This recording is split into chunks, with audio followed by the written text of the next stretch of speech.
Sales are terrific out there, so you're my kind of crowd. I've been getting reports. We're breaking all kinds of records. And we're going to start off with question number 26, which goes to station 2.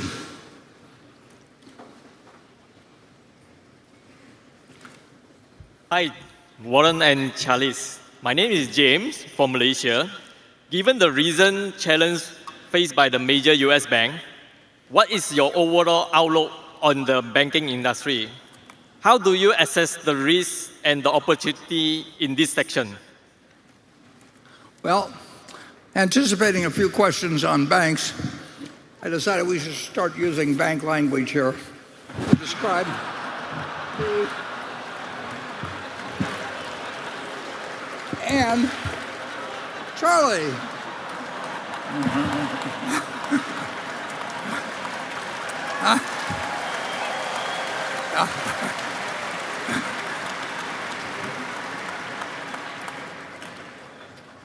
The situation in banking is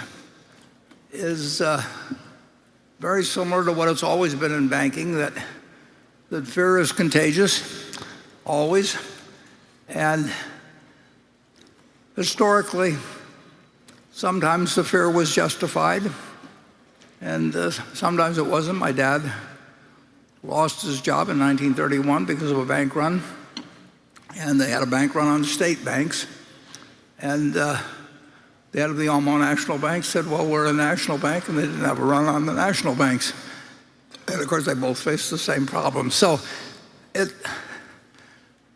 used to be that if you saw people lining up at a bank, the proper response was to get into the line. And you'd always leave it. And the story is that Sidney Weinberg of Goldman Sachs, during one of the great bank runs back in 1907 or thereabouts, had a job as a runner at Goldman Sachs and asked his boss if he could take the week off. And the boss said, sure, not much is going on anyway. So he got in line, whether it was the Knickerbocker Trust or wherever. And as he got toward the front of the line, he sold his place in line to somebody. He didn't have an account at the bank, but that was an asset.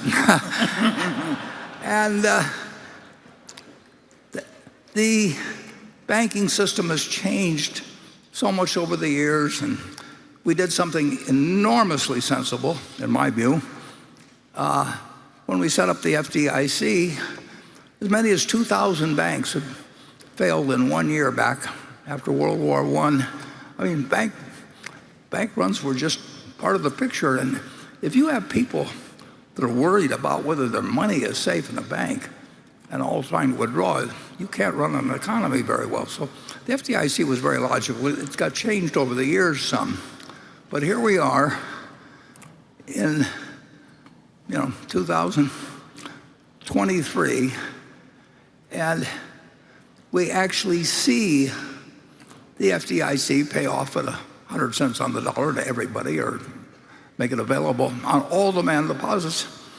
And yet you still have people very worried about their periodically, geographically, all kinds of crazy ways. And that just shouldn't happen. So the messaging has been very poor. It's been poor by the politicians, who sometimes have an interest in having it poor. It's been poor by the agencies, and I'd say it's been poor by the press. I mean, you shouldn't have so many people that misunderstand the fact that although there may be a debt ceiling, it's going to get changed. Although there's a $250,000 limit on the FDIC and the US government and the American public have no interest in having a bank fail and have deposits actually lost by people. We had a demonstration project the weekend of Silicon Valley Bank, and the public is still confused. So it's something to have a law that was passed in a law that became effective in 1934, although modified in some ways, not understood about something as important has a banking system. I don't think the American public is that dumb.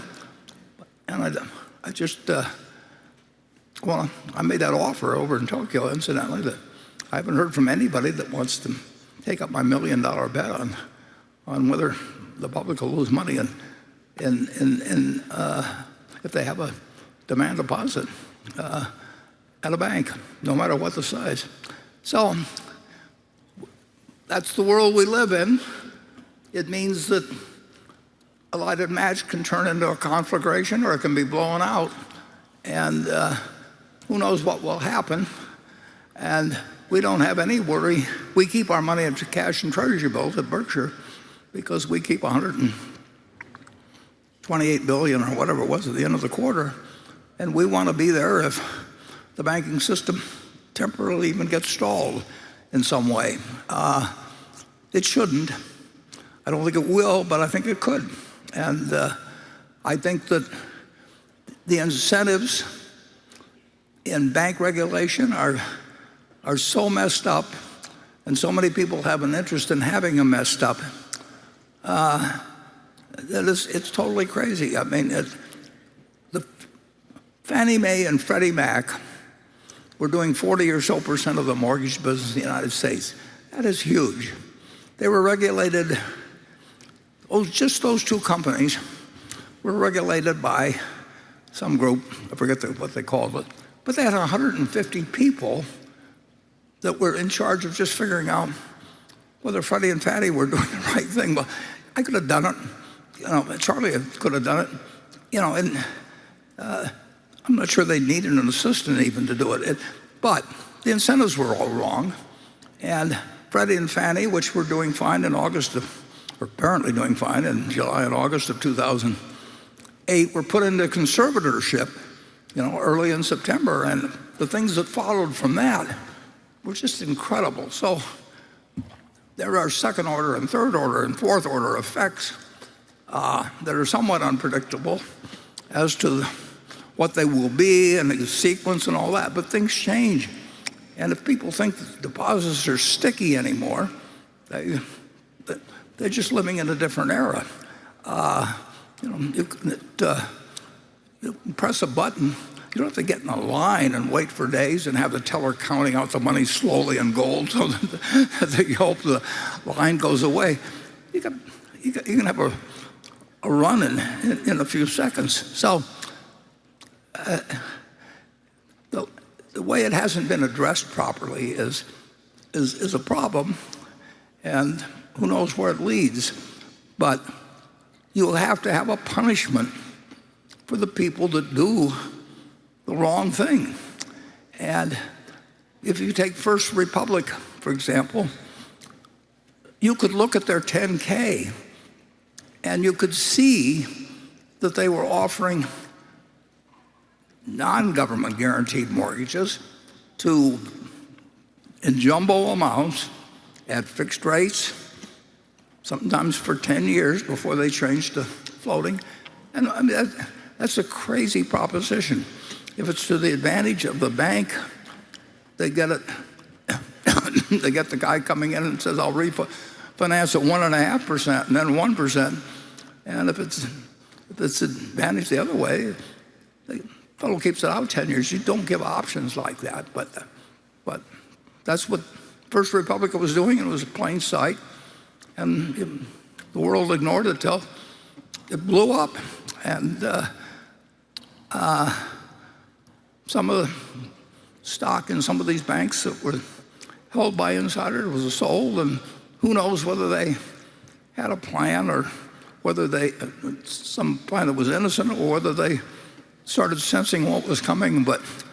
But you do know that the directors are not going to be able to read some book or anything like that, but they do have the ability to hold the CEO accountable. The CEO gets the bank in trouble. Both the CEO and the directors should suffer.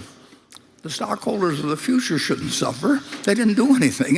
It doesn't teach anybody any lessons or anything. It teaches the lesson is that if you run a bank and you screw it up, you're still a rich guy, and the clubs don't drop you, and the charity groups don't quit asking it to their benefits, and the world goes on. That is not a good lesson to teach people who are holding the behavior of the economy in their hands. So I think there's some work to be done, but I don't think it's not a difficult problem. It's just we've screwed up the answer and we screwed up the communication of it.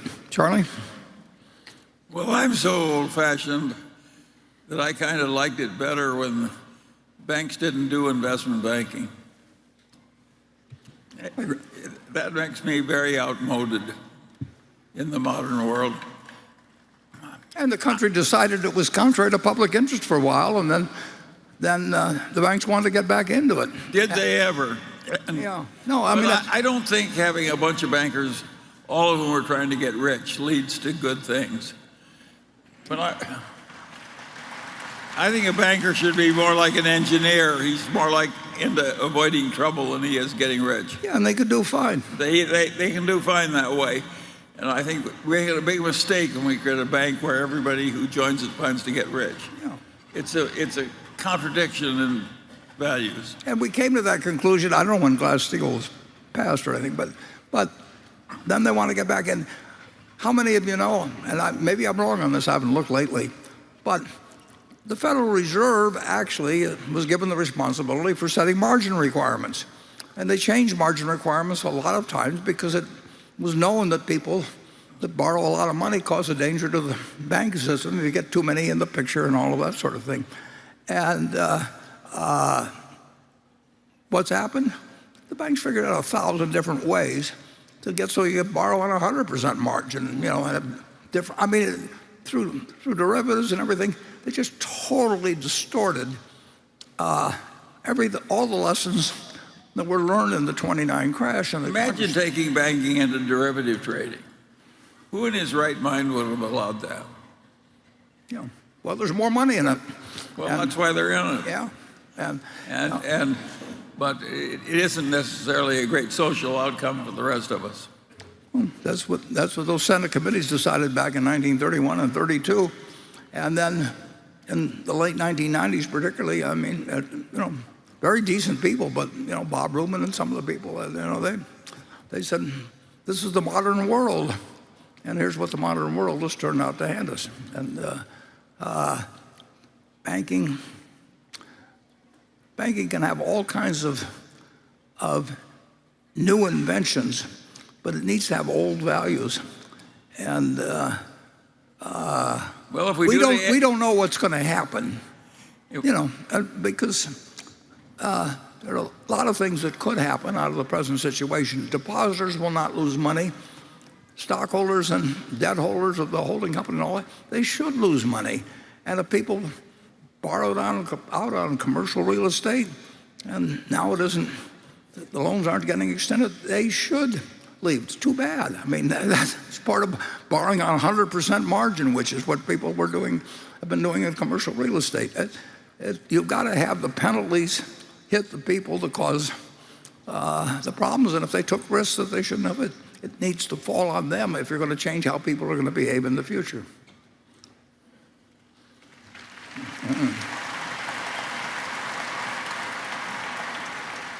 Okay, Becky?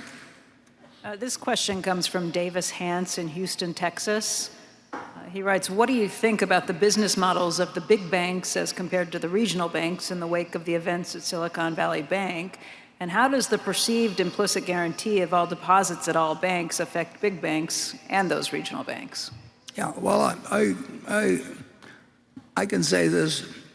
If you follow sound banking methods, which means not doing some things that other people do, a bank could be a perfectly decent investment. In fact, Charlie and I, well, me originally in 1969, we bought a bank at Berkshire, and we had $19 million invested in that bank, and we had $17 million, I think, invested in our insurance companies.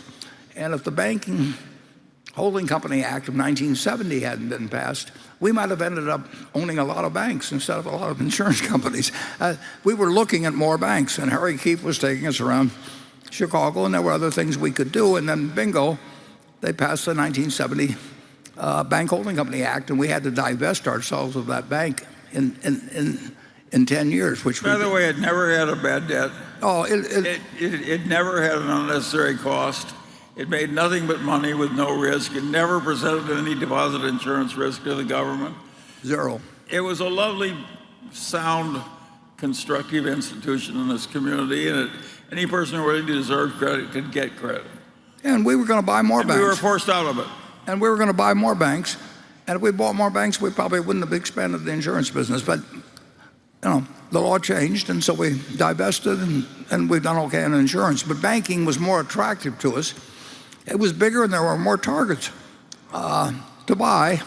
And you could run a perfectly sound bank then, and no negotiable certificates of deposit, all these things, all the inventions that came later, and you could still run it today, and you could earn a lot. You could earn good money, very good money, and we would have found more banks, but we're precluded from doing that, and we sold bank stocks in the last. Well, we sold them first when the pandemic broke out, and then we sold some more in the last 6 months. And we don't know where the shareholders of the big banks necessarily, or the regional banks or any are heading. I've got my bank. I've got my own personal money, and I'm probably above the FDIC limit. And I've got it with a local bank, and I don't worry about it in the least. But in terms of owning banks, events will determine their future. And you've got politicians involved. You've got a whole lot of people don't really understand how the system works. And I would say that you've had something less than a perfect communication between various people and the American public. So the American public is probably as confused about banking as ever, and that has consequences. And nobody knows what the consequences are because every event starts recreating a different dynamic. I mean, in physics, you know that pi is going to be 3.14, infinite number of numbers after that. But no matter what happens, but you don't know what has happened to the stickiness of deposits at all. It got changed by 2008. It's gotten changed by this. I mean, and that changes everything. And so we're very cautious in a situation like that about ownership of banks, and we do remain with one bank holding a deal, but we originated that deal, and with the Bank of America. And I like Bank of America. I like the management, and I proposed the deal to them, so I stick with it. But do I know how to project out what's going to happen from here? The answer is I don't, because I've seen so many things in the last few months which really weren't that unexpected to me to see, but which reconfirmed my belief that the American public doesn't understand their banking system, and some people in Congress perhaps don't understand it any more than I understand. I don't understand where the spaceships go. I mean, there's all kinds of things I don't know about, but if you're in Congress, you take a position on everything, and sometimes it's to your advantage, if you really understand it, not to say exactly what you feel, and here we are. Charlie, yeah. Well, a lot has happened in banking in my lifetime. I welcomed all that early banking of the deserving immigrants by the early Bank of America. And I think all the credit cards, when they came in as original bank cards, were a great contribution to civilization. But the gamier it gets and the more it looks like investment banking, the less I like it as a citizen.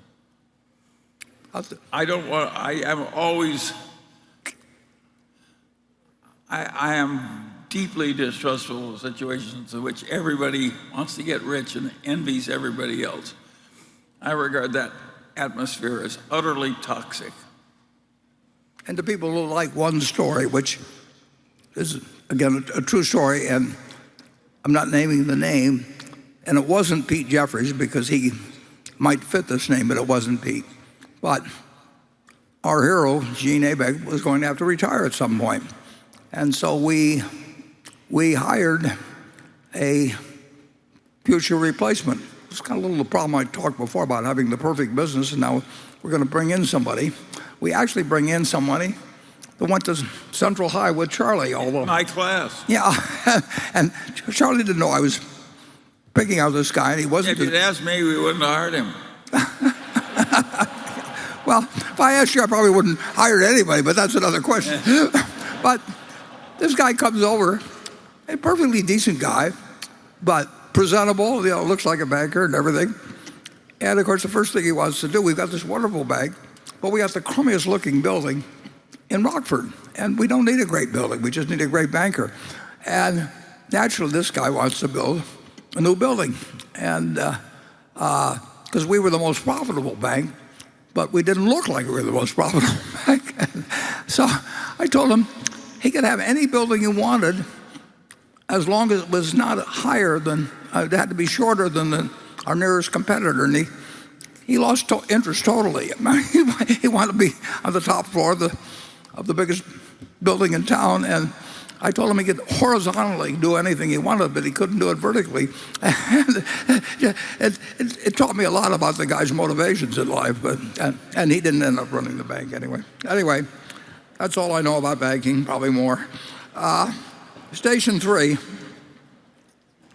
Mr. Buffett and Mr. Munger. Hi. Hi. My name is Daphne. I'm 13 years old, and this is my 6th annual Berkshire Halfway shareholders meeting.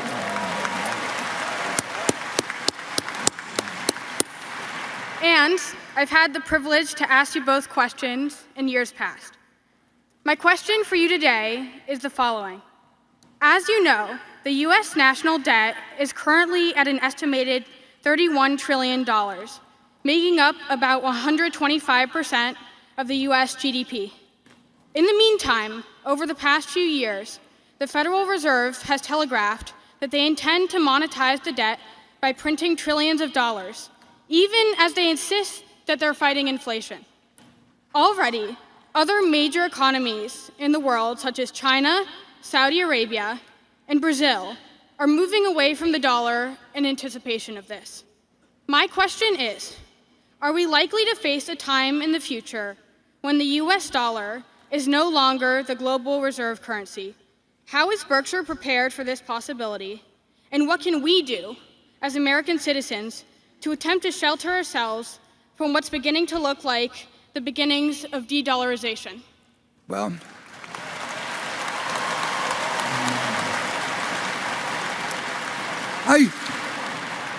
I should ask you to come up here and answer some questions. I mean, it's very interesting. I mean, we are the reserve currency. I see no option for any other currency to be the reserve currency. And I think that nobody understands the situation better than Jay Powell. But he's not in control of fiscal policy, and every now and then he drops a few hints. And there was no question that when the pandemic broke out, I mean, it was a semi-war-like situation, but nobody knows how far you can go with the paper currency before it gets out of control, and particularly if you're the world's reserve currency. Nobody knows the answer to that. And you don't want to try and pick out the point at where it does become a problem, because then it's all over. I think we should be very careful. I mean, we all learned Keynesianism, and we applied it in World War II to the advantage of the country, and we did everything we could to prevent inflation during the war. And then the war ended in August of '45, and I think in January '46, and I'm not giving you exact figures at all now, but in January '46, I think the rate of inflation was at something like 1% or thereabouts. And by the end of the year, I think it was at like 15%. And again, I'm doing this from long memories. But it's easy for America to do a lot. But if we do too much, it's very hard to see how you recover once you let the genie out of the bottle and people lose faith in the currency. And they behave in an entirely different manner than they do when they feel that if they put some money in the bank or have a pension plan or whatever it may be, that they're going to get out something with roughly equal purchasing power. And it just changes the economy, and all kinds of things can happen then. And I can't predict them, and nobody else can predict them, but I do know they aren't good. And we will see. And I do this as I voted for both parties, and it's not limited to politicians of either party or anything of the sort. People take positions. Some of them understand what they're doing. Some of them don't understand what they're doing. If they put me on some medical board, I don't understand what I'm doing. It's not that there's nothing wrong with the fact that you can't master everything. You can't all be Isaac Newton, but you can't go around pretending you do or making decisions on it. And we are not as well off in relation to curbing inflation expectations, which become self-fulfilling, and we are not as well off as we were earlier. And Berkshire is better prepared than most investments for that kind of a period. But I said this in the annual report, but we aren't perfectly prepared because there's no way to perfectly prepare. You don't know what course of action will occur. And it's a very political decision now. It's a tribal decision to some degree. And you hope for leadership that actually will do something, recognizes the problem. And America's an incredible society, rich. We got everything going for us, but that doesn't mean we can just print money indefinitely as debt. And it'll be interesting to see how it turns out. Charlie? Well, at some point, printing money to buy votes will be counterproductive. Yep. And we don't know exactly where that comes.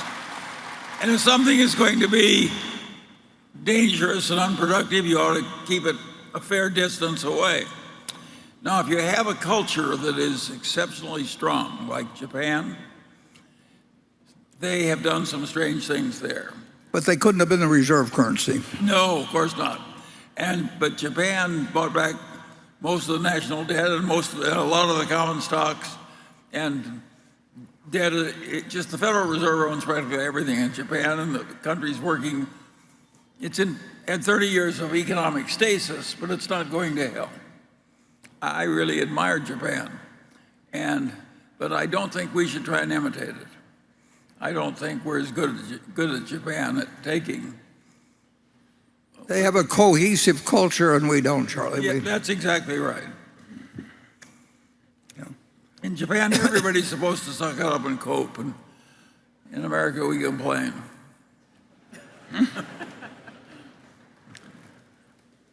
So I hope you come next year with a tougher question. And thank you. And I predict I would love to be being born again today in the United States. I mean, we can do a lot of dumb things and get away with it. We can't do an unlimited number.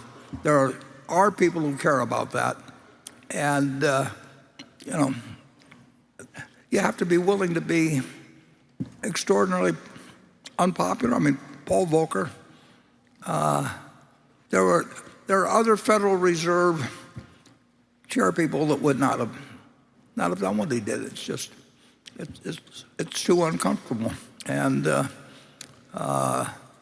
used to be a politician in Nebraska, and if you asked him some really tough question like, how do you stand on abortion, or he would look you right in the eye and he'd say, I'm all right on that one, and then he moved next door. Well, that's what people have done, basically on inflation, and one way or another, they say I'm all right on that, and then they don't really think about what the consequences of their actions could be, particularly. And it's so much fun if there's 435 of you, to just be one of 435 instead of being the person actually responsible.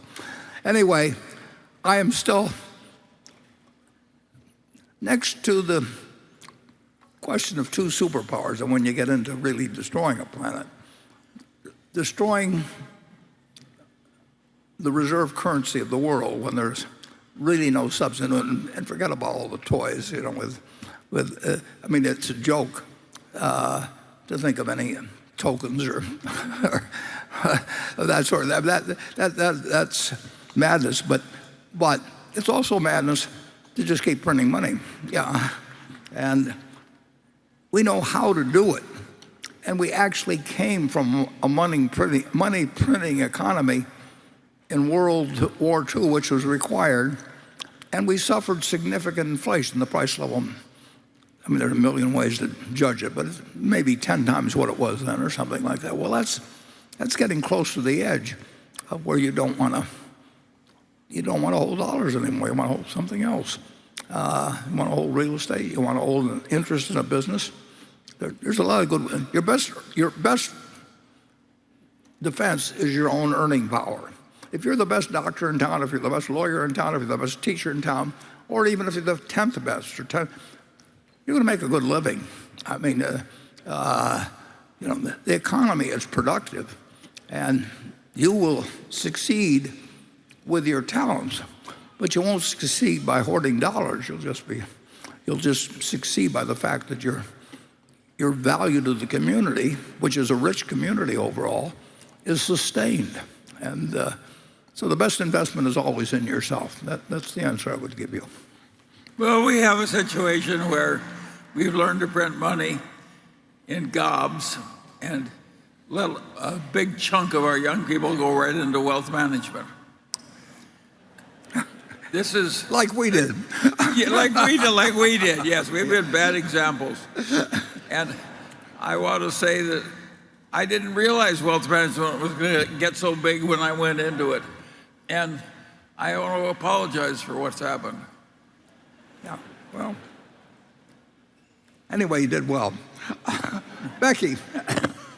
This question comes from Gary Gambino in Parma, Ohio, who says he's been a Berkshire shareholder since 2004. He says the amount paid this year for the 41.4% stake in Pilot values the entire company at around $19 billion. That's about 6 times what BP is paying for Travel Centers of America, but Pilot's market share is just 3 times Travel Centers of America's. Was it a big mistake to base the final price on 2022 earnings, which has unusually high fuel margins? Yeah. Well, that's a very good question, and the answer is that we arranged to buy it in 3 stages, with the 3rd stage being at the option of the owner of 20%. The first stage, we bought at what turned out to be a very attractive price. The 2nd stage turned out to be a very good year for the diesel business, which means that the seller got a very good price. And I would say that overall, we feel very good about the fact we own the 80% at the price that we do, but we would have rather owned, would have been better if we just bought the 80% to start with. And the last 20%, the seller has the option, and that's always an unintelligent way of structuring something. We've had that arrangement with other, well, we had it with the Furniture Mart. We bought 80% of the Furniture Mart on August 30th, 1983, almost 40 years ago, and it's worked out perfectly. But when you give the other person the option, they've got some advantage. We have 80% now of a business we like very much, and the comparison to Travel America is really spurious, because Travel America is not only much smaller, but they rent all the properties. We have hundreds and hundreds of locations on the interstate that are zoned for what we commercial, and maybe 15 acres or 12. There's nothing like it, and they're not going to move the interstate 2 miles to the right or something, or anything of the sort. So we've got a position that travel. I mean, BP may or may not have made a fine deal. I've read the prospectus, And I can understand. I mean, it's a big source of output for BP. But I like the management we have had at Pilot. I like very much the fellow that's coming in. That's the new CEO. I just have to tell you a little bit about Adam Wright, who's taking that job on. He came from Omaha. He wasn't selected because he came from Omaha. He came from Omaha. He came from North High, a public school that my wife graduated from. I've got grandchildren that graduated from there. He went to the University of Nebraska and almost set the rushing record in football, which will never be beaten because they've given up football. But I think he rushed for maybe 3,600 yards. He held 3 jobs while he went through there. He interned at Mid-America 20 years ago. His mother worked to put him through school. I mean, it's Horatio Alger squared, and we have him to manage Pilot. And the Haslams have given us a wonderful business. Big Jim, and my vintage. I mean, great people. And here we are. And I'm very glad we own Pilot. I just wish we bought 100% of it when I first made the deal, but that was not the deal. Warren, it wasn't for sale. It wasn't for sale. Yeah. And incidentally, the last 20% of the Furniture Mart wasn't for sale when we bought it, so we bought 80% of it, and that's worked out well. And we've done various deals various ways. The best way to do it is just write people a check and get the stock. But we did that with TTI, but you can't always make the same deal. If we like the business well enough and the people well enough, we will tailor it differently. But our preference is to write a check and own the whole place and keep the management in place. Got anything to add on it? No. Yeah, I hope. It's really wonderful to watch something like Adam Wright work. I mean, basically, I don't know what his mother was earning, but he went to North High, which is probably 4 or 5 miles from here. Public school graduate, and worked his way up. Went for a short period to Pacific Gas and Electric, and we brought him home to run Pilot. And Pilot, the prices on diesel were way different last year. Pilot is close to $80 billion of sales last year, but more normal prices. It's significant, and it's half that or thereabouts, maybe a little more. But he is, I don't know how old Adam would be, but he's in his 40s, and he came up through the organization that Greg Abel was involved with, and now here he is running a very major business. And it's good at Berkshire to be able to do that, and I don't, somebody else may have gone to more prestigious business schools or anything. So what? We've seen what Adam can do. Okay, station 4. Good afternoon, Mr. Buffett, Mr. Munger. My name is JC. I'm 15 years old, and I'm from Ohio. This is my 4th in-person Berkshire meeting. I have a lot of passion learning from your speeches, interviews, and articles. Thank you for sharing your wisdom all the time. Mr. Buffett, in your annual shareholder letter this year, you said that Berkshire's journey consisted of continuous savings, the power of compounding, the American tailwind, and avoidance of major mistakes.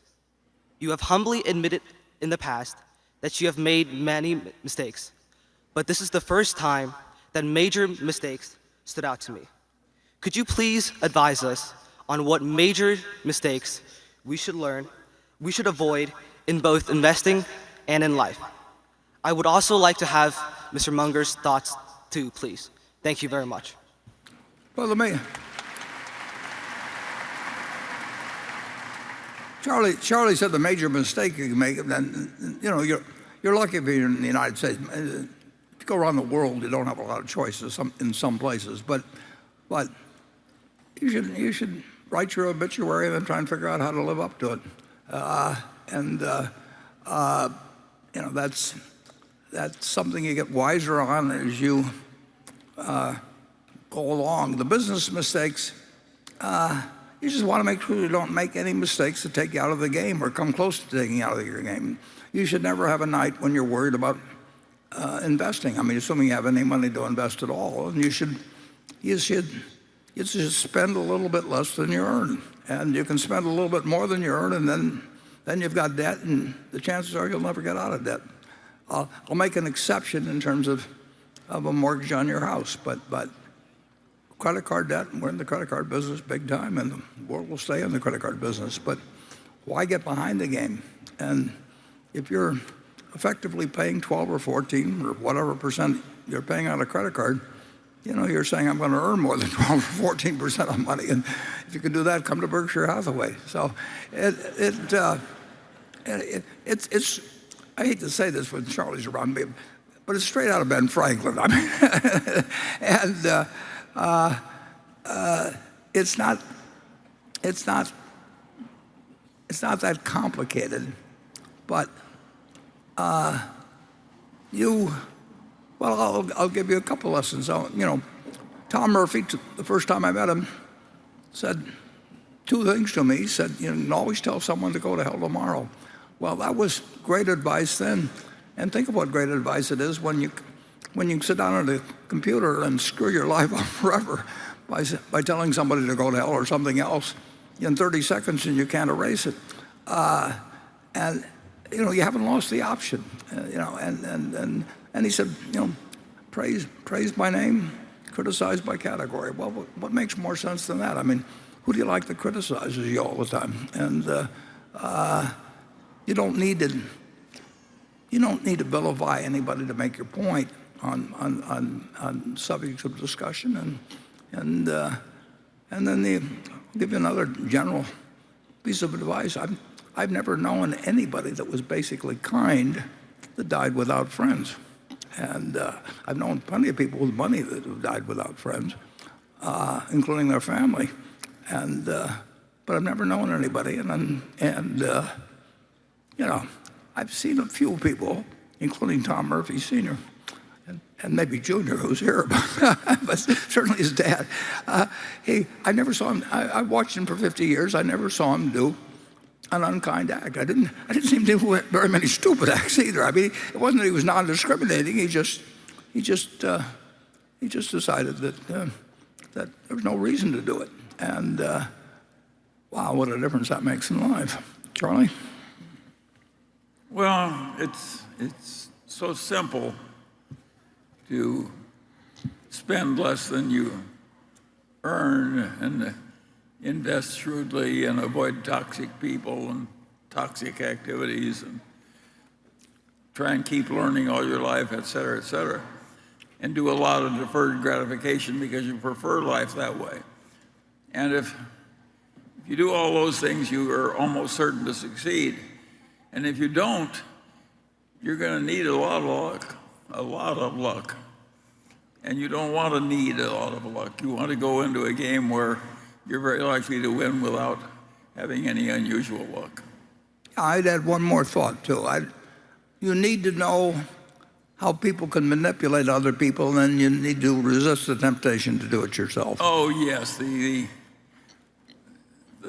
toxic people who are trying to fool you or lie to you, who aren't reliable in meeting their commitments.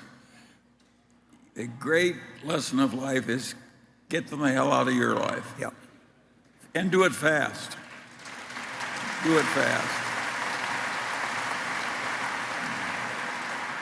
And I would add, Charlie would totally agree with me, do it tactfully if possible, too. But do get them out of your life. Yes, I don't mind a little tact. Or even a little financial cost, but the question is getting them the hell out of the life. Okay, Becky? All right, this comes from Roger Lee Tan.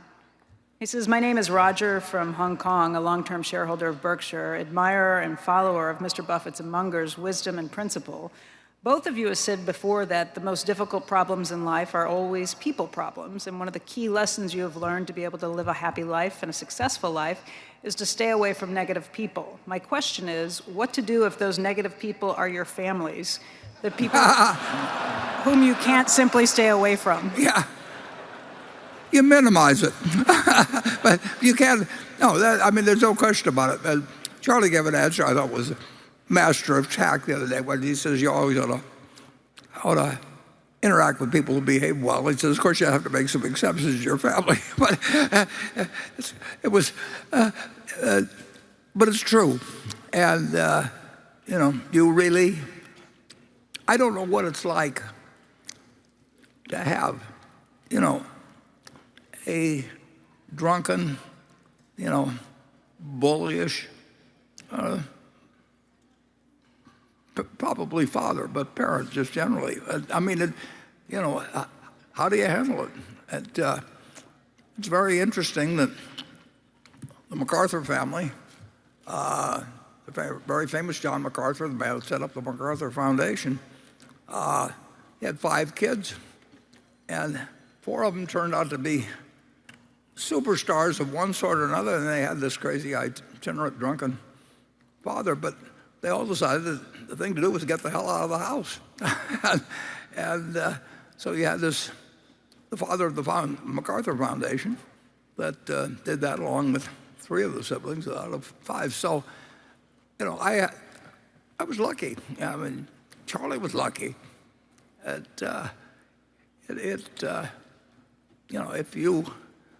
If you have our father saw plenty of shortcomings in both of us, but it would still be there for us.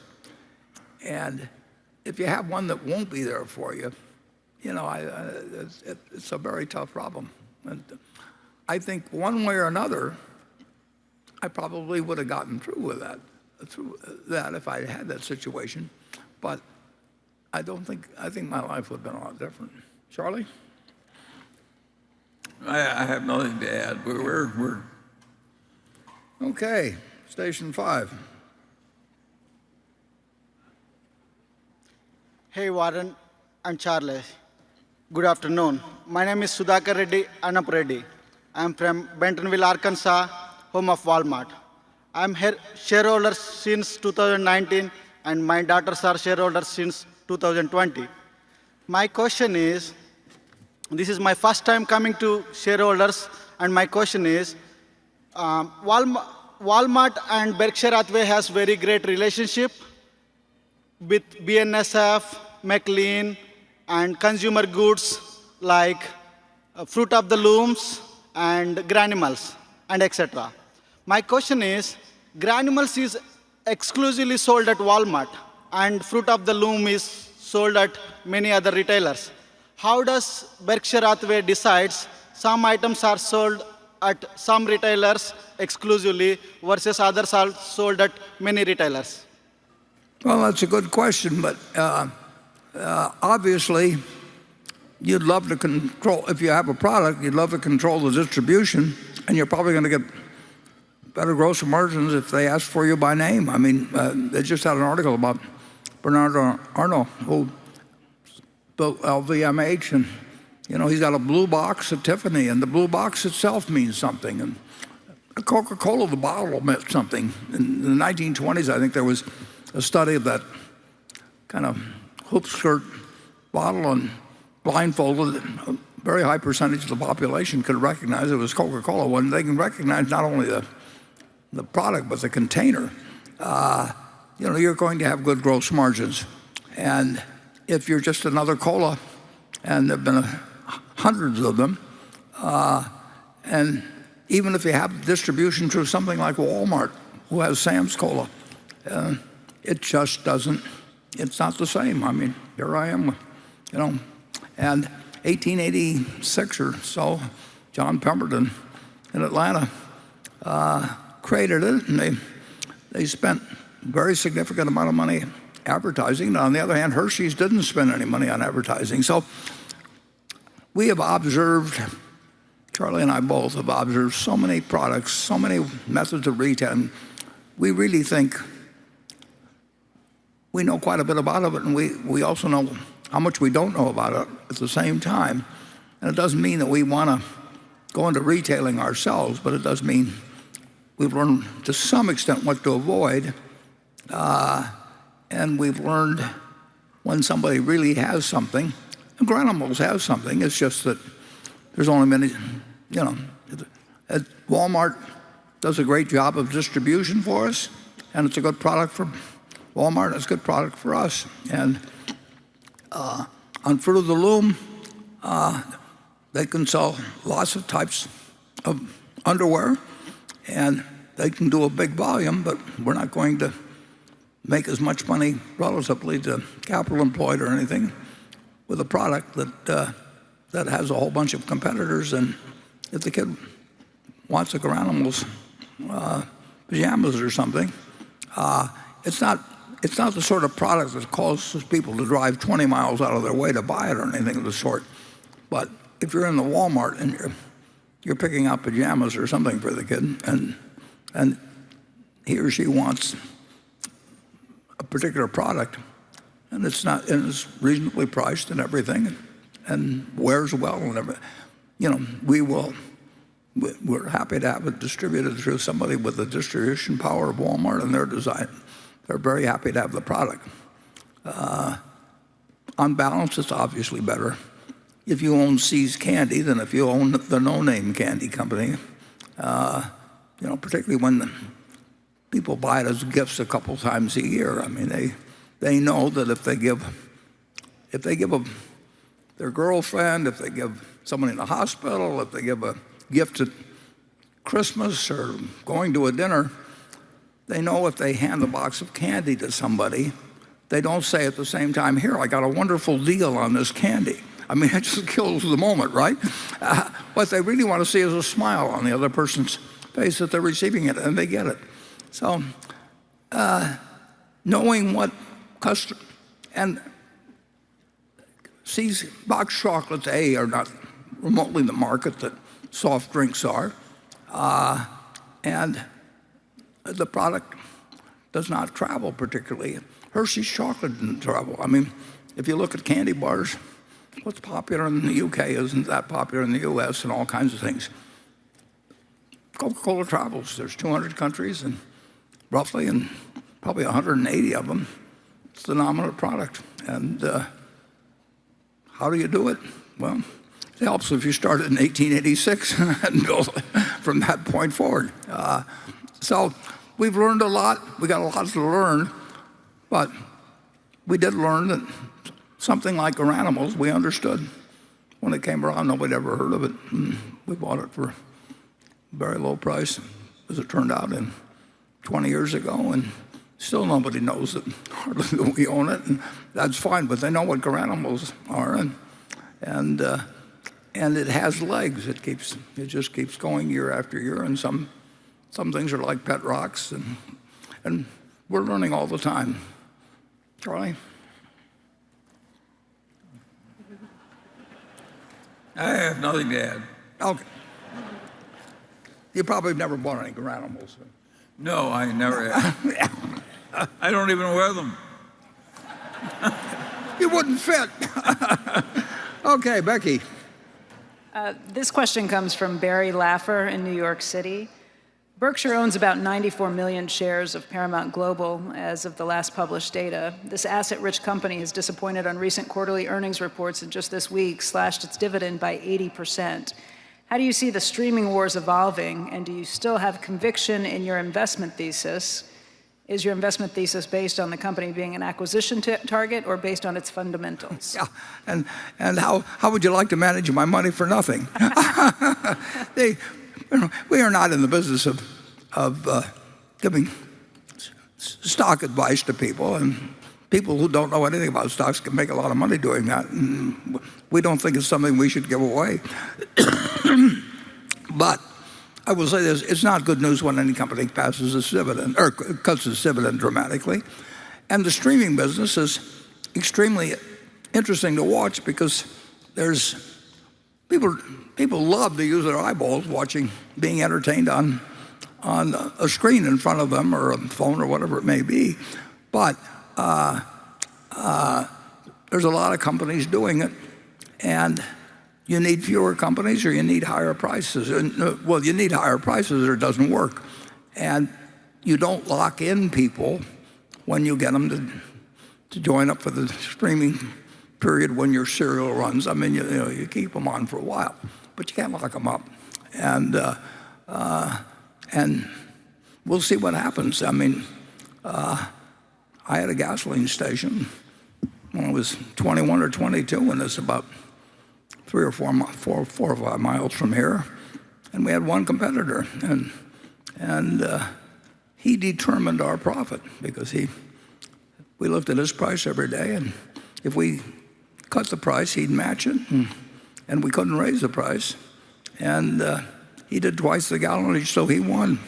And there's just basic business problems that you see with certain industries that you don't see with the other. Disney was unique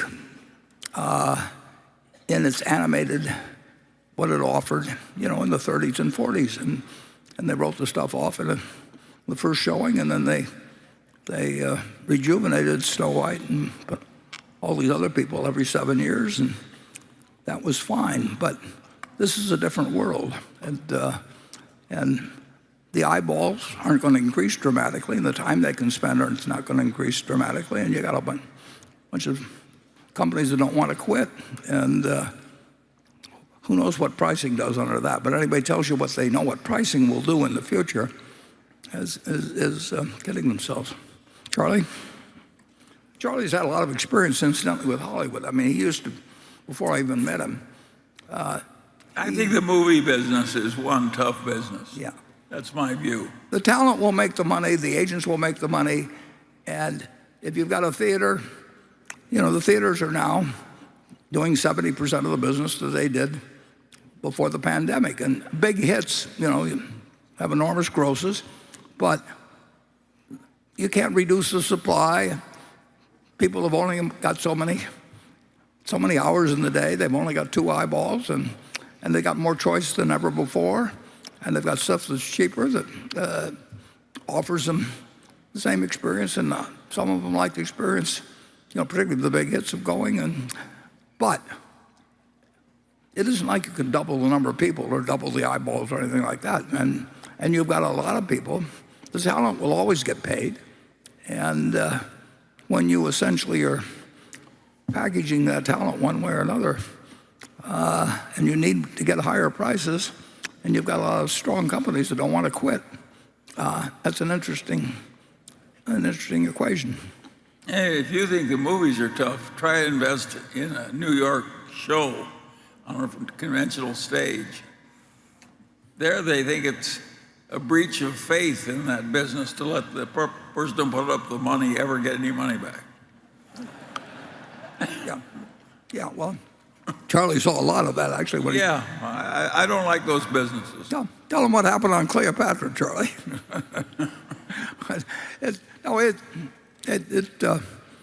It's a business that everybody's tempted to go. They love the idea of going in it, and they get a certain amount of psychic income, but I never owned any racehorses either. Well, my father-in-law and I used to talk about claiming a horse at Exarban, but we never quite got around to it. We had a lot of fun going to the track together. Okay, section 6. Good afternoon. My name is Hannah Hayes, and I'm a high schooler from Iowa. You said earlier today that transitioning to renewable energy has the people and capital to support it. So with enough investment in renewables, the development of energy storage technology to soon meet Iowa's energy needs, and support from the government system through Inflation Reduction Act funding, why hasn't Berkshire Hathaway Energy truly invested in the future by accelerating retirement plans for the coal plants, which have high operating costs and are currently Iowa's biggest carbon polluter and will continue to be until they're finally retired in 2049, which is too late to be curbing emissions according to the IPCC. Yeah, it's very interesting. We in Iowa, we have actually produced more wind energy than is used, the total amount of energy used by our customers, but it's not producible 24 hours a day necessarily. So there's problems. And incidentally, in Iowa, a significant majority of counties welcome us when we come around and want to put in wind, and some don't want it. I mean, there's a not in my backyard someplace. There's other places where they love the money they get from a small plot of ground, and people they like the taxes that are paid. But I would say that if there's one state in the union that stands out in the development, it's Iowa. But what's also interesting in Iowa is that we have one other major company. There's always loads of little co-ops and all kinds of things that sell electricity, but we have one major competitor, and our prices are significantly lower. And as a matter of fact, we are now in the Omaha Public Power District, and 3 miles or 4 miles away, we're selling electricity in Iowa, and we are selling it cheaper, even though public power was invented in Nebraska and has been I think it's, George Norris did it back in the 1930s, and it's Nebraska's resisted to some extent wind power more than Iowa, but like I say, our competitor or alternate source hasn't really pursued it the way we have. But I would say that our record in wind and solar has not been topped by any utility in the United States. And of course, it's been aided by the fact that most utilities pay out 70 or 80% of earnings in dividends. And we haven't taken a common dividend out of, we had a little tiny preferred, we haven't taken a common dividend out of it. For 20 years, we reinvested, I don't know how many billion. That's the reason why the earnings have gone from 200 million to 4 billion, but we're not earning a higher rate of return on capital than we were when we started. We just put way more capital into the business as we went along, kept reinvesting the capital. So I wish Greg were here to tell you more details about it, but I would say that we'd really put a Berkshire Hathaway Energy's record against any utility in the United States. Charlie, you've watched it. Well, I have, and I'm not personally at all sure how bad the global warming is going to be. I don't think anybody knows for sure whether the seas are going to rise 2 inches or 20 feet. And so I think there's a lot of false claims here in a world where much is not known. Yeah, Wyoming, there is a lot of wind in Wyoming, and we are building transmission lines that extend out through the West. But it was World War II, and they told us to do it, and we had a czar in Washington that could say, just get it done. Like they said to Henry Kaiser on building ships. You can't believe how far ahead we would be down from where we are, but we've got the money, we've got the know-how, and we do spend about, this year, our depreciation in our utility company is on the order of $4 billion, and we spend maybe $3 billion additional to that, so maybe we spend $7 billion, and there are very few companies in the utility industry that are spending, that percentage of their depreciation. But we'd love to be spending more. But there are people all over that don't want the pipeline to go through there, or they don't want the tower, whatever it may be. And that is the problem of a democracy. And even, as I mentioned, within Iowa, you've got a great many counties that, great majority of the counties, I think, that welcome the wind power, and you've got some counties that don't like it. And we're obviously going to work with the ones that want to work with us. We do not have the ability to go in and tell anybody what to do on that. And there's a Public Utility Commission in every state that basically governs what we earn on it, what we do, and that's the way the industry is developed. And that's not bad, unless you get into things that in effect extend. They're part of a countrywide system rather than a statewide system. I think also that even if we weren't worried about global warming, it would make sense to shift to renewables to conserve our hydrocarbons. There's certain things hydrocarbons can do that nothing else can do, and there are only so much of them there. Why not be cautious in conserving them? And the cost, they've gotten so much more efficient too. I mean, the wind stuff. I mean, if you look at what we're doing now, those towers are way more efficient. But there's a lot of people that are talking that they're talking about things that can't be done, and then there's a lot of nonsense in this field. Yeah. If you like nonsense, this is the field for you. Oh. Well, we're in the field, so I know. Okay, Becky. This is a question from Monroe Richardson. The Wall Street Journal reported in March that oil producers are producing less oil and may have reached their peak in the Permian Basin. Given the major positions of both Occidental Petroleum and Chevron in the Permian, would you please explain the rationale for Berkshire's significant holdings of both those companies, considering that future outlook for oil there? Well, there's no question. It's really interesting about oil, and Charlie knows way more about oil than I do. When did you buy that royalty in near Bakersfield or wherever it is? But that was before I met you, right? Yes. No, it wasn't before. Yes, it was. It was just before. You're right. Yeah. And that goddamn royalty is still paying me $70,000 a year. What'd you pay for the? $1,000. Yeah. Now that's the opposite of the Permian. My dad bought $1,000 or $1,500 worth of royalties before he died in 1964. He left them to my mother.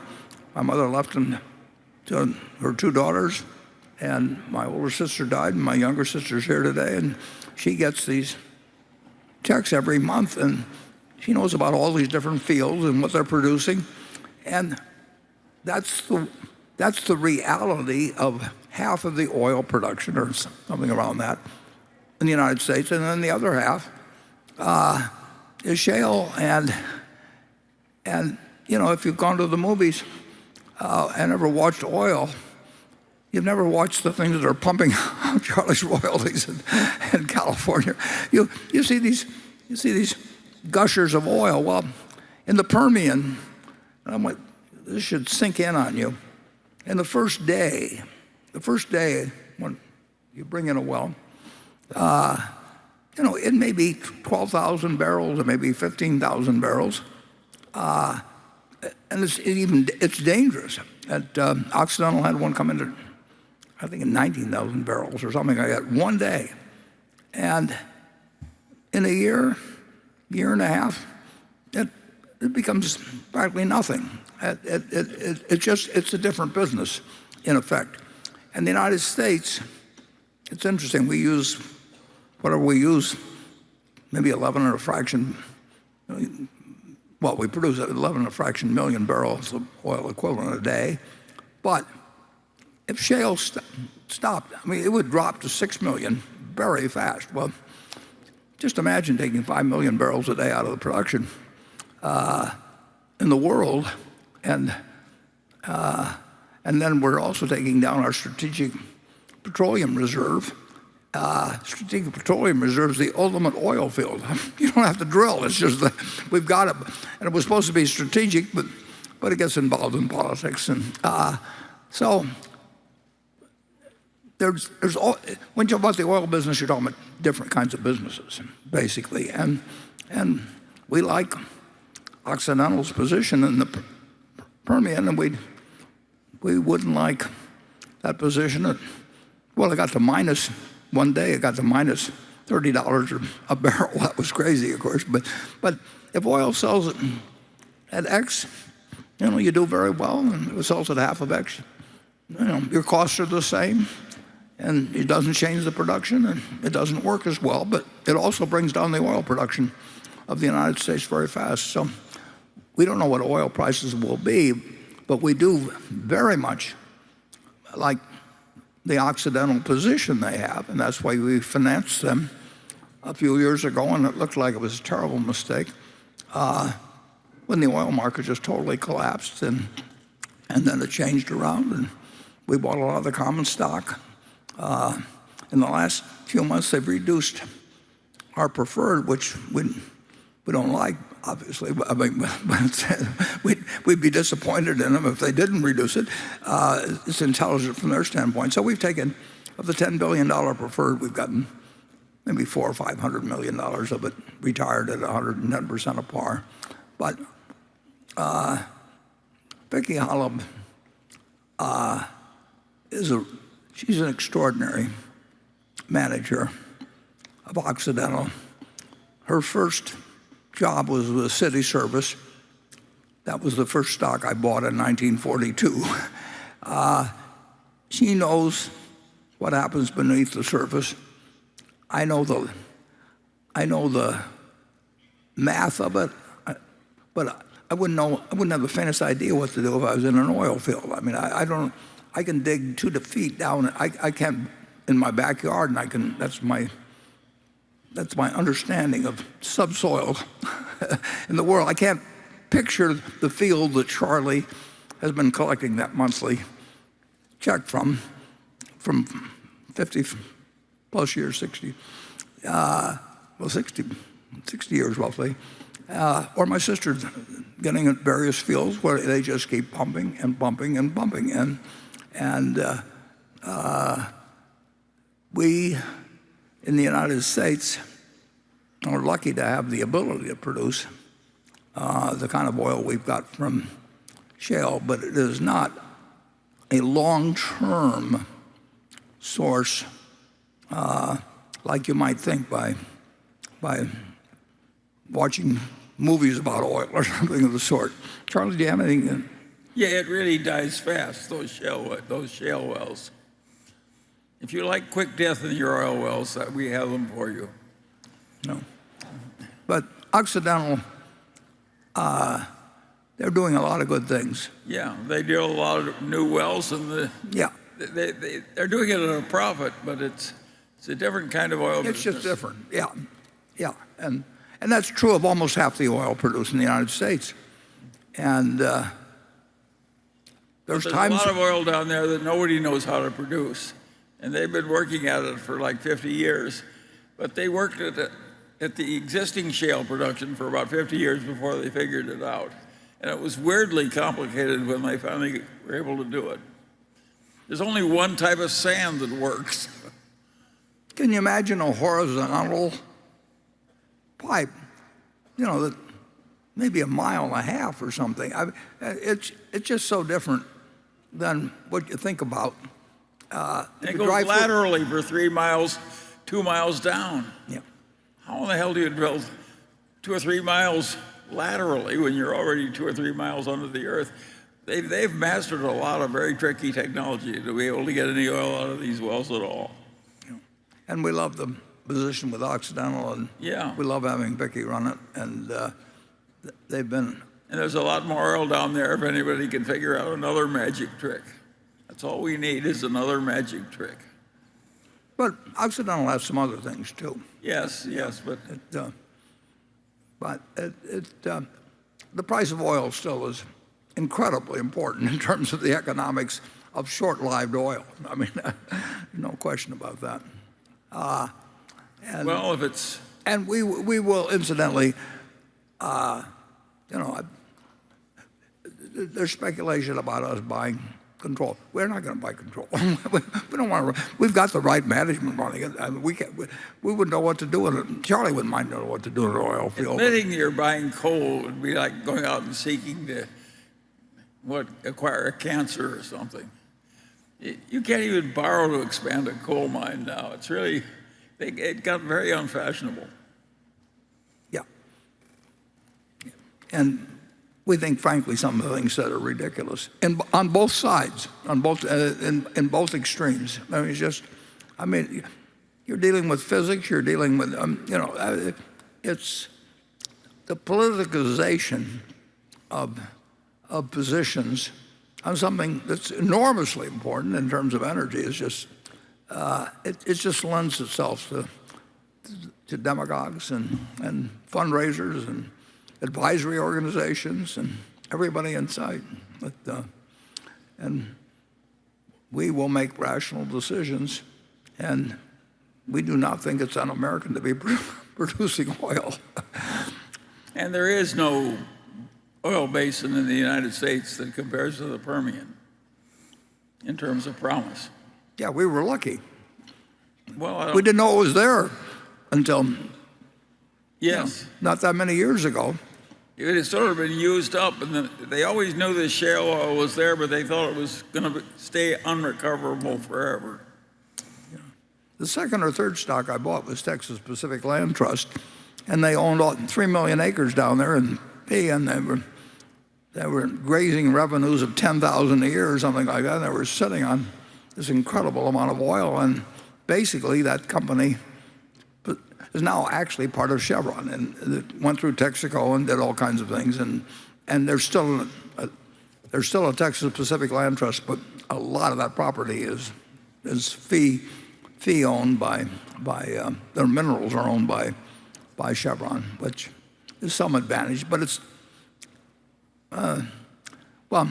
it's an interesting subject, I'll put it that way, and we will not be making any offer for control of Occidental, but we love the shares we have, and we may or may not own more in the future, but we certainly have warrants on which we got as part of the original deal on a very substantial amount of stock at around $59 a share, and those warrants last a long time, and I'm glad we have them. Okay, station 7. My name is Max Joe. I'm from Toronto, Canada.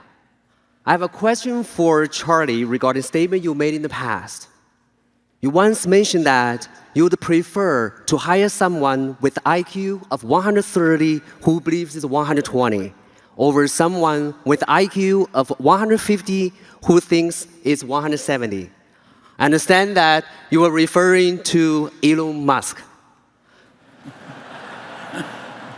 Given the recent success of his ventures, such as Tesla, SpaceX, and Starlink, I'm curious to know if you still hold the view that Elon Musk overestimates himself.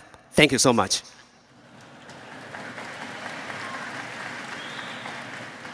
Well, yes, I think Elon Musk overestimates himself, but he is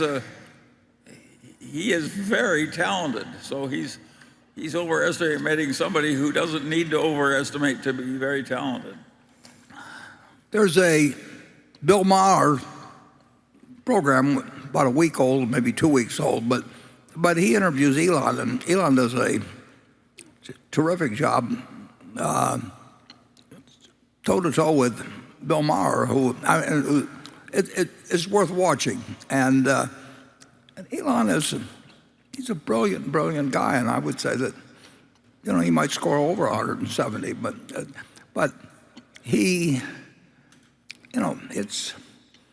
he dreams about things, and his dreams have got a foundation. He would not have achieved what he has in life if he hadn't tried for unreasonably extreme objectives. He likes taking on the impossible job and doing it. We're different. Warren and I are looking for the easy job that we can identify. Yeah. If we can do it playing tic-tac-toe, we'll do it, I mean, we have a wholly different way of going at the life. whole way. But we don't want to compete with Elon in a lot of things. I mean, we don't want that much failure. Yeah. Yeah, and it takes over your life, and I mean, in a way that it just doesn't fit us. But there are going to be, well, there have been important things done by Elon already, and it requires, fanaticism isn't the word. Yeah, it is the word. Okay.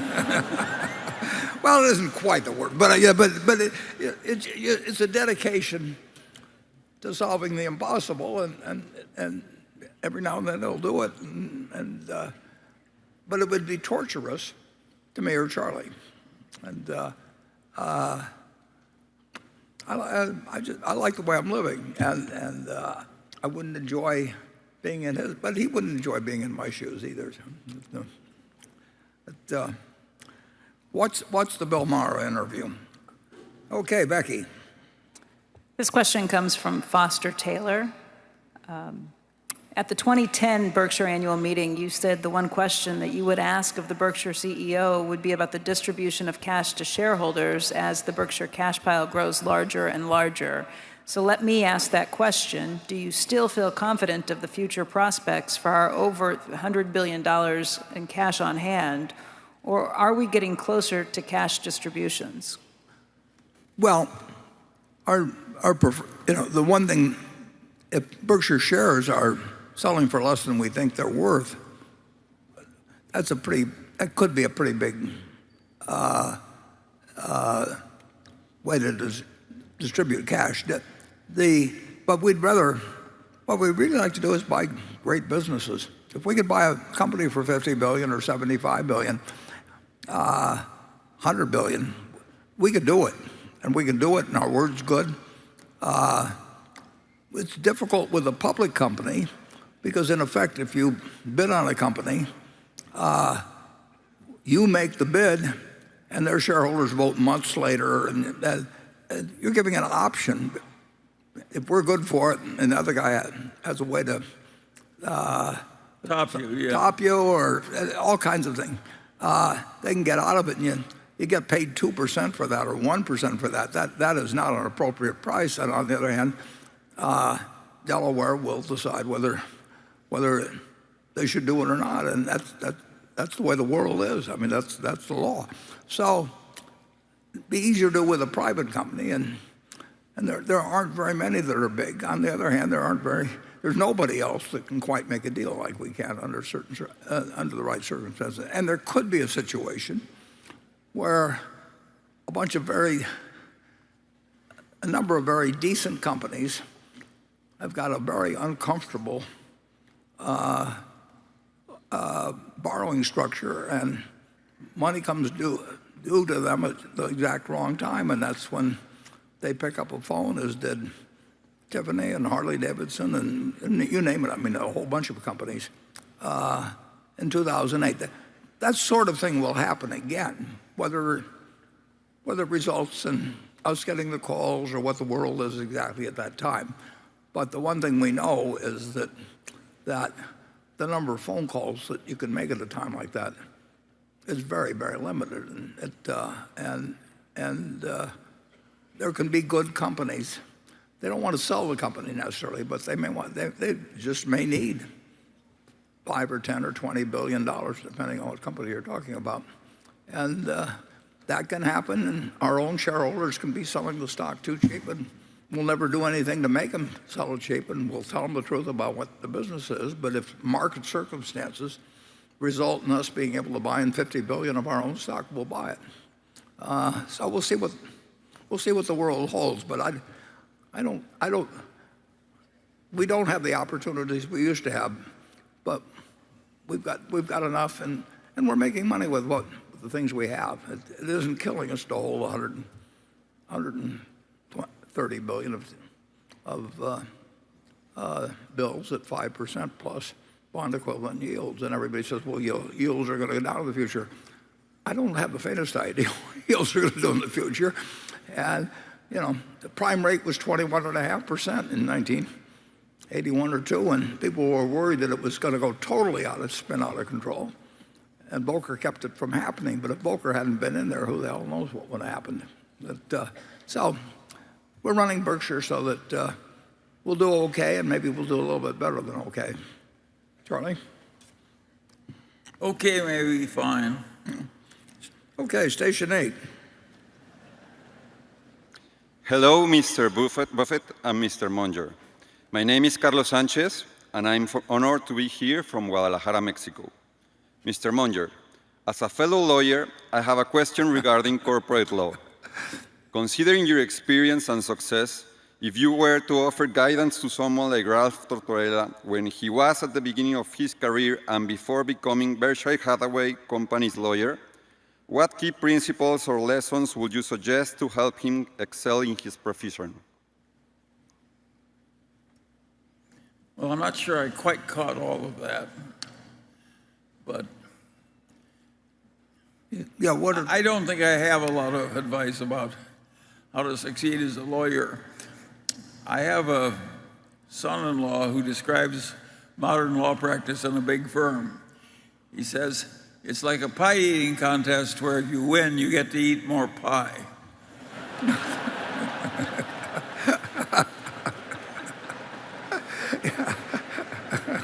And I advise you to avoid that kind of a law firm. Life is too short to just do nothing but eat pie. Yeah, Charlie has not practiced law since, 1964 maybe, or whatever it was, but 1962. 62. And Charlie has given me 4 or 5 pieces of advice that don't really come from his legal background, but because he knows the system so well and really did do quite well at Harvard Law School despite his taunting of teachers and a few things. He has given me 4 or 5 solutions on things that nobody else in the world would have given me, law firm or otherwise. And it's been within almost a nanosecond of when I described a problem to him, and he just gave me the answer that nobody else would have come up with. And I told you one of them last year, so I won't repeat it at this meeting. But we've got the best lawyer in the world, and Charlie, if it's something that really matters. There have been times when I've taken advantage of that. And Charlie didn't want to be a lawyer. He didn't want to sell his time, maybe at $20 an hour or something, to people he thought were making the wrong decisions, and he knew more about it than they did. And that just did not strike him as a good way to go through life, and I think he's probably right on that. I think he'd have really gotten to be miserable if he had to keep doing that. It's just no fun. It'd be like me giving investment advice to somebody or taking it from somebody. I had to, I just wouldn't want to do it in life. And Charlie figured that out, and so we decided to work for ourselves, and this work's been happily ever after. We have no complaints. Yeah, none. Okay, we're at Becky. This question comes from Ryan Harding, and it's about the new 15% corporate minimum tax rate. As he sees it, its implementation is currently understood. He thinks it, as he understands it, to apply over rolling 3-year periods and to be based on reported earnings. First, does the inclusion of unrealized gains and losses in reported earnings under the current financial reporting standards contribute to the calculation for corporate minimum tax rate purposes? And could it potentially convert some of those notional deferred taxes into cash taxes, even if a rise in the market price of a major holding is only temporary, but rather extreme? And then second, could it reduce the effect of some of the renewable energy tax incentives and others? Yeah. I think the answer on the second part probably is no, but I don't want to say it is for sure, because he's asking the same questions I ask of Mark Hamburg, who's the smartest guy on combining understanding of business, understanding the tax code, understanding SEC rules and everything else that you'll find in corporate America. And these questions, the particular question on marketable securities, I don't think has been answered yet. And I think that there are a number of things about the new Tax Act that were not enacted. But I would say this. We have said ourselves what we think the proper approach to operating income. We didn't design that because this tax law came along some years back. So we would think that you wouldn't include capital gains, unrealized capital gains, but we've got enough. I think, no matter how things turn out, the 15% tax doesn't bother me in the least, and we can figure ways once we know the rules where we will pay the 15% tax. And we were paying 52% taxes, federal income taxes, when I bought control in the partnership of Berkshire Hathaway. I mean, the tax rate come down dramatically, and the deferred tax that was embodied, for example, at Sanborn Map, when I was involved in a system that was allowed under the tax law to avoid that tax. But that was a huge tax, 52%. So we will live with this tax code, and we do not think corporations are overtaxed in the United States. And and I think that the conversation about how we lose out to the world and all that sort of thing is really nonsense. But we've got a new law that hasn't yet, the regulations haven't been written on, and when we know what the game is, we will absolutely figure out a way to pay 15% every year, and which generally we've been paying anyway. And as I pointed out, if there were 1,000 corporations in the United States that paid what Berkshire has been paying, nobody else in the United States, no individual, no corporation would ever pay any income tax, Social Security tax, gift tax, estate tax, anything else. 1,000 like Berkshire Hathaway would produce the revenue that's being produced by the federal government, that's being derived under the present tax code from everybody in the United States. And I don't feel badly about that, and I'd love to get it to what it's 1/500th or something of the sort. But I'd like to do it. If we can do it at this rate, I'm happy to do it. I think we are privileged to live in the United States, but we also have to control spending, and that's something that Congress doesn't quite like to do. And they didn't like to do it when my dad went to Congress, but they've dug in more as the years have gone by. Charlie? Well, we covered this subject earlier. Yeah. Okay. Station 9. Am I right on this? Yeah. My name is Avalon Gross, and I am from Los Angeles, California. I am a shareholder, and it's my 4th year coming to the Woodstock of capitalism. Yeah. We're glad you came. Thank you so much for everything, Warren Buffett and Charlie Munger. What is the funniest story that you have never told about each other And also, what is the hardest part of your business? I'll answer the second. The second part of your question is that we don't have a hard business. We love our business. Every morning when I get up, I feel good. I don't know what's going to happen that day. Maybe nothing will happen, but maybe something will happen. And if nothing else, I'll roll some T-bills or something. But I work with the greatest group of people you can imagine. I mean, we like each other, and nobody is after anybody else's job or anything of the sort. It's ideal working conditions, and it's 5 minutes from my home or thereabouts. So I haven't spent my life commuting. I just can't imagine having anything better. And Charlie's got a lot of funny stories you haven't heard, but we'll see which one he comes up with.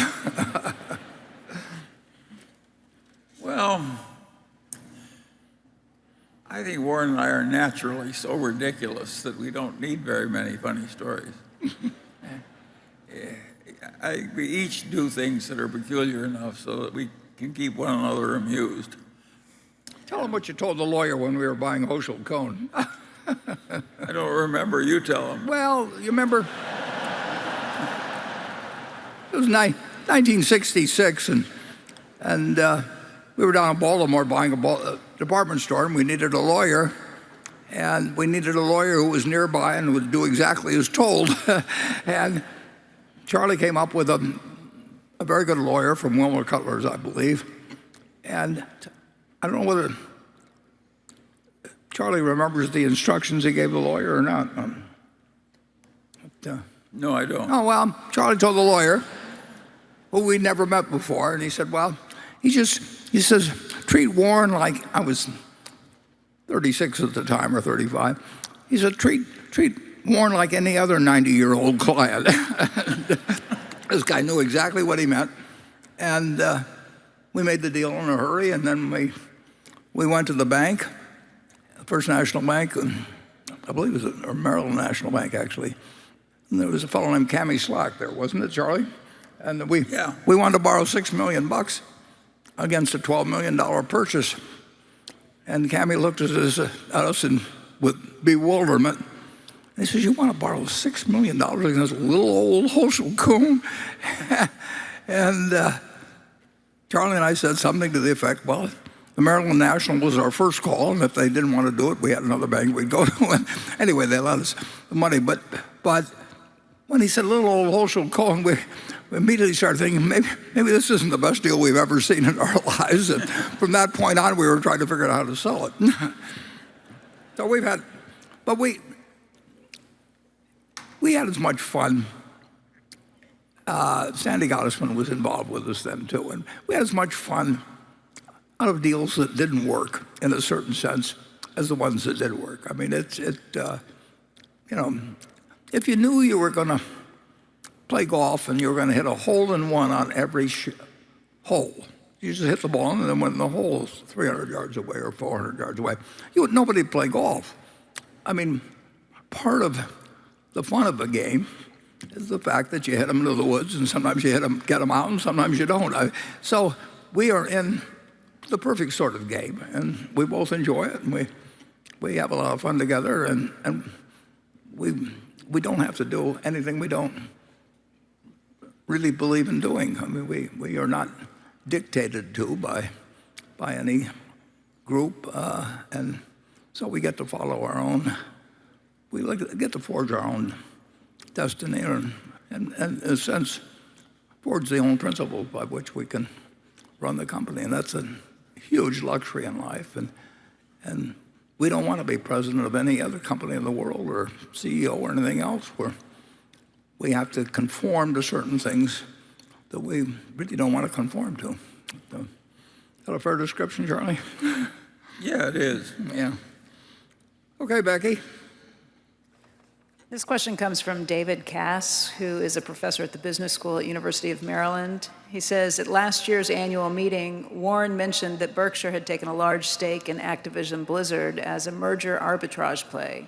Since the UK regulator has blocked its acquisition by Microsoft, has Berkshire reduced or sold its stake? Well, I think in terms of what we do with stocks, we don't give information except when required to, which is in the 13F or whatever we file. And there's certain things you can actually figure out by looking at our 10Q, which we followed this morning, but you have to look pretty hard. But I would say this: I think Microsoft has been remarkably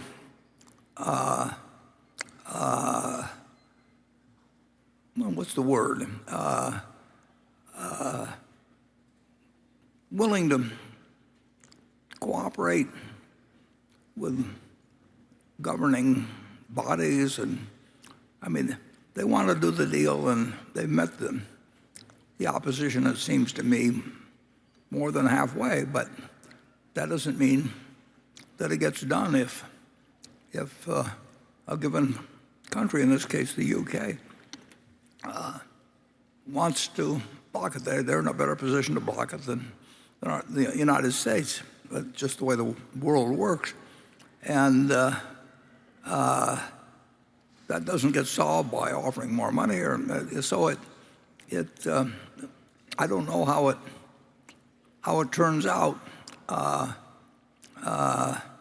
if it doesn't go through, I don't think it's through any shortcoming by either Microsoft or Activision. But not everything that should happen does happen, and well, we ran into it when we bought, made the deal with Dominion Energy 18 months ago, and they let us buy a good bit of what we wanted to buy, and then the U.S. government, in effect, said, you can't buy something else, which I think we would have done a better job with than anybody else did, and which the states involved did not object to it, which the customers didn't object to it. But you don't take on the United States government, and you try and figure out things that you won't have a problem with. And I think in that case, the U.S. government made a mistake. I think the British government's making a mistake in this case, but that's life in the big cities, sure, I would say. And what we do will depend on a lot of things. Charlie? Well, I think what we do,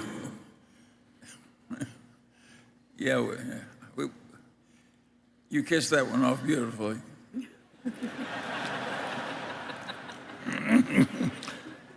Okay, station 10.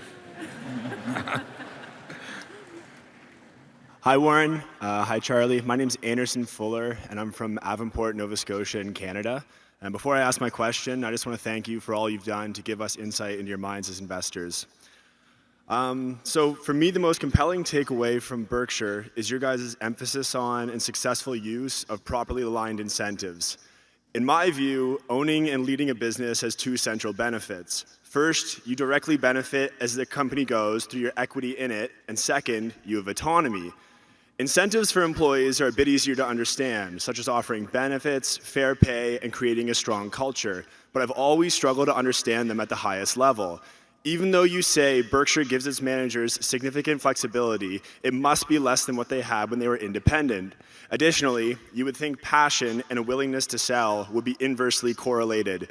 So how exactly does Berkshire bridge this gap and incentivize owners of its subsidiaries to give up these benefits to Berkshire? Thank you.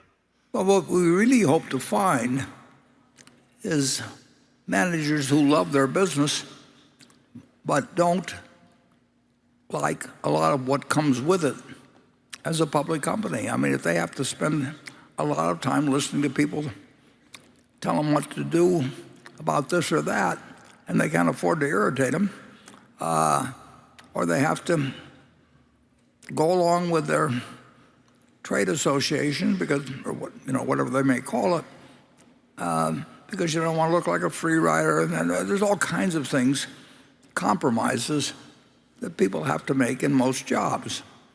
And Charlie and I solved that problem. I had 5 bosses in my life, and I liked all 5 of them, and 2 of them were just huge factors in making my life better. But I liked all 5 of them. A couple of them were, some people here, J.C. Penney, Cooper Smith. I worked at 75 cents an hour, and I love working at Penny's. Well, I didn't love working at Penny's, but I love working for Cooper Smith, and it was 75 cents an hour. But I had to do what they told me to do, which was to sell men's shirts first, then men's clothing, then children's clothing, and so on. And I loved working for the newspaper, and I had a great manager when I was at University of Nebraska. Got to work for Ben Graham. I mean, everything worked out, but there's nothing like working for yourself. And if you can't own a big company, working at Berkshire Hathaway or running a company is the closest thing you will get. You don't have to spend time courting analysts who you probably have contempt for in many cases. You don't have to spend time with banks, getting money, and particularly in terrible times. There's all kinds of, you get a lot in the way of freedom that I would think would be meaningful to me, and it might be better if you own the whole place yourself, but maybe you've got siblings that want out. Maybe there's a million reasons why you may not be able to achieve that unless you sell to Berkshire. And that's easier probably if you have a family business where people want to go in different directions than it is with a public company. But there's still possibilities there. So that's why I think if I owned a public company and it was worth great many billions of dollars, and Berkshire Hathaway wanted to buy it, and the shareholders were willing to vote it, I would, considering the way I would feel about life. For one thing, I wouldn't want to retire at 65. I'd want to keep working, and there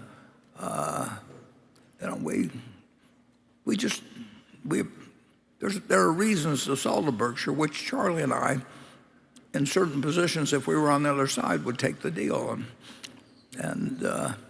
but it isn't for everybody. Charlie?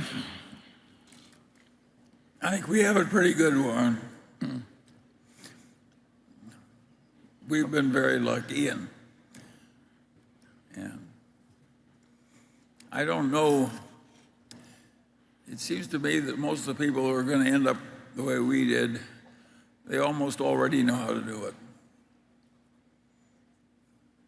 Well, the most important purchase in retrospect that we may have made was National Indemnity, not because specifically what it did, but what it led to. And Jack Ringwald controlled the company, and I knew him and liked him, and he knew me.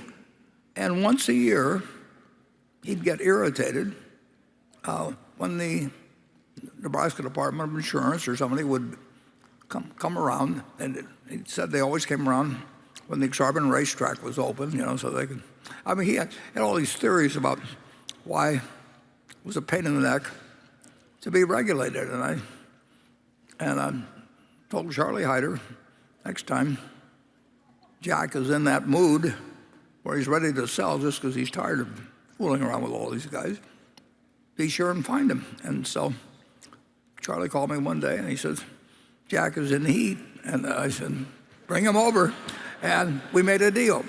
Well, that's why Jack sold. And he was happy after he made the deal. And I was happy after we made the deal. So there's a man that controlled the business, but just decided these people didn't seem to bother him as much once they were my problem and not his. And you just can't tell when lightning will strike. And that didn't do magnificent things for us initially, but just look at what it led to, and then, so you never, if you knew how you were going to, if you knew how you were going to shoot all 18 holes, it wouldn't be any fun playing. You wouldn't get on the first tee. I mean, it's the uncertainty, the fun of playing the game, the opponents, all kinds of things that make a game interesting. And I think Charlie and I are in the most interesting game in the world. Okay, Becky? Here's a question from Simon Withers in Perth in Western Australia.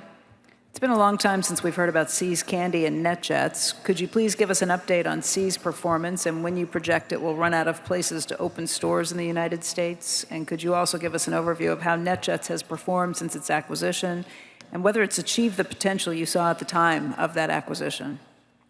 Well, with See's, it hasn't been a question of opening stores. We found out that we have this wonderful brand that doesn't travel. The mystique, the actual product, the feelings people have about some things, as we said before. I mean, sometimes it's limited to given markets. Dr. Pepper sells at a huge rate in Dallas-Fort Worth, and maybe 10 times the percentage per capita maybe that it has in Detroit or Boston. And you say, well, how can that be?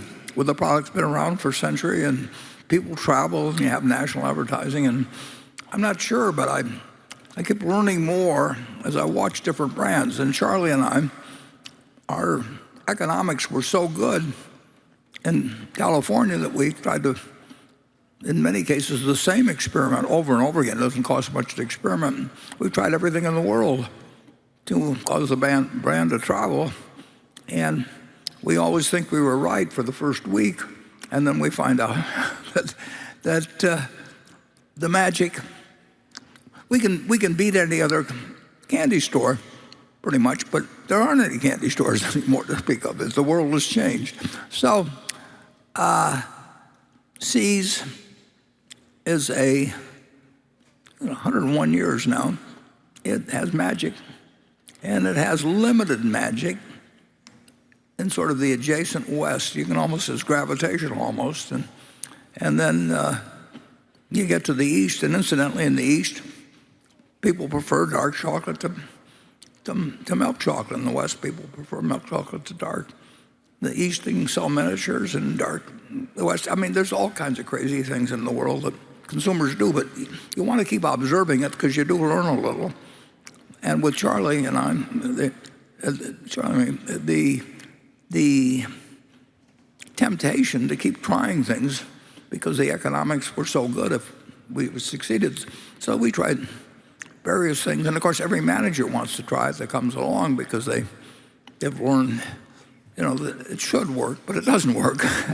But that's what makes it very interesting. And NetJets, we have really learned how to distinguish, and justifiably distinguish, a service to people, so that if you have to be very well-to-do to use it.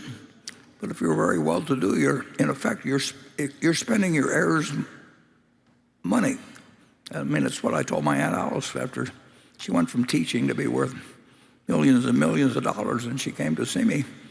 She'd never been married, and she said, can I afford to buy this for a coat in 1968 or 9? And I said, Alice, you aren't buying it. Your nieces and nephews are buying it because that's who you're leaving your money to. And speaking on behalf of your nieces and nephews, I'd say, we want you to buy it. And it's the same way, do your heirs want you to fly around in NetJets, or do you want to leave a little more money to your foundation or to your kids? And the way to solve that one is to offer your kids a few hours themselves, and then their attitude can change. So it's in a class by itself. It's done what Ferrari has done in a different sort of way in cars. Ferrari sells 11,000 cars a year. I mean, maybe 12,000. And, they're known throughout the world. And we'll have a Chevy dealership in Austin or something. We'll sell as many cars, but we're not Ferrari.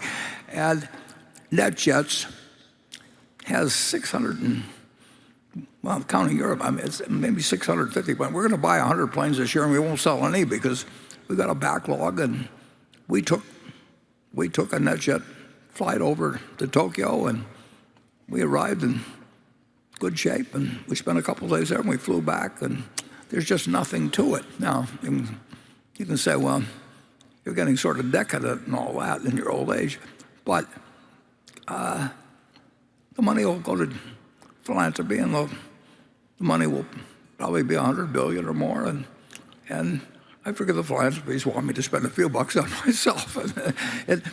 All it has to do is be better than the last dollars that are spent by various philanthropies, which have plenty of problems finding things to do that make lots of sense. So, NetJets, there isn't any competitor. I mean, we looked at the other day, Wheels Up, stock came out of $10 a couple years ago.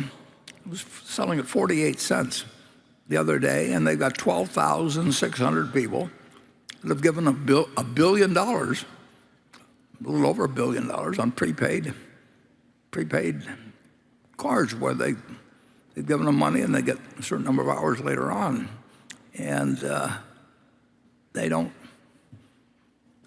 I think there's a good chance that some people are going to be very disappointed later on, and when they have money to do NetJets, they know they'll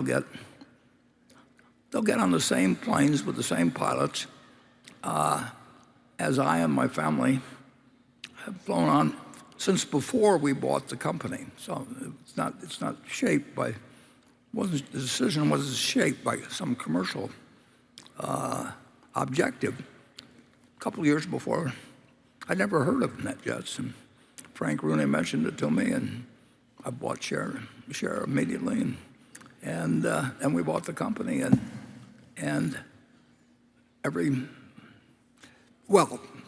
my kids have to fly commercial sometimes, but sometimes they get to use ours too. But I've never flown anything else, and why would I? I mean, it's the gold standard, and nobody will match our fleet. I mean, if you've got 600 planes, you've got them a lot more places in the United States than anybody else will have theirs. I think we're the second largest fleet, counting the commercial airliners, and our fleet's growing, like I say, at the rate of 100 planes a year. So it's a marvelous company, and Adam Johnson has performed.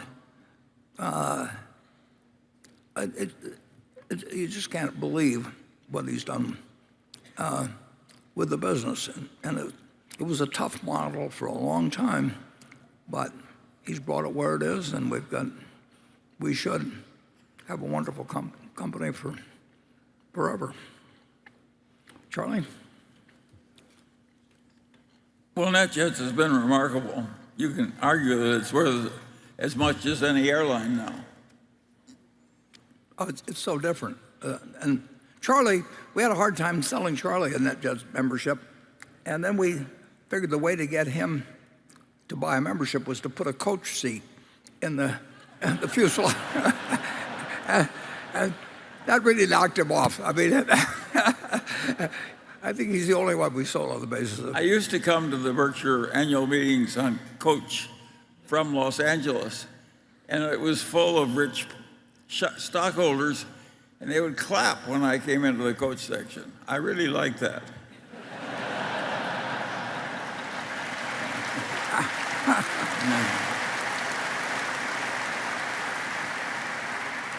But I got to tell you, we semi-corrupted him. He feels he kind of has to explain it, but he still flies at NetJets now. So, and it'd be crazy not to. You know, your heirs are paying for it. I mean, if you find me anybody whose estate came in at less than zero because what they spent on NetJets threw them into that position, let me know. But I've never seen a case yet. It won't be the case with the Buffett family, and it's the residual bottom beneficiary that's paying for your membership, and it's a little hard to get used to paying that much money, though. when you've lived like Charlie and I have most of our lives. Okay, we will go to section 11. Hello, my name is Humphrey Liu. I'm from Charlottesville, Virginia.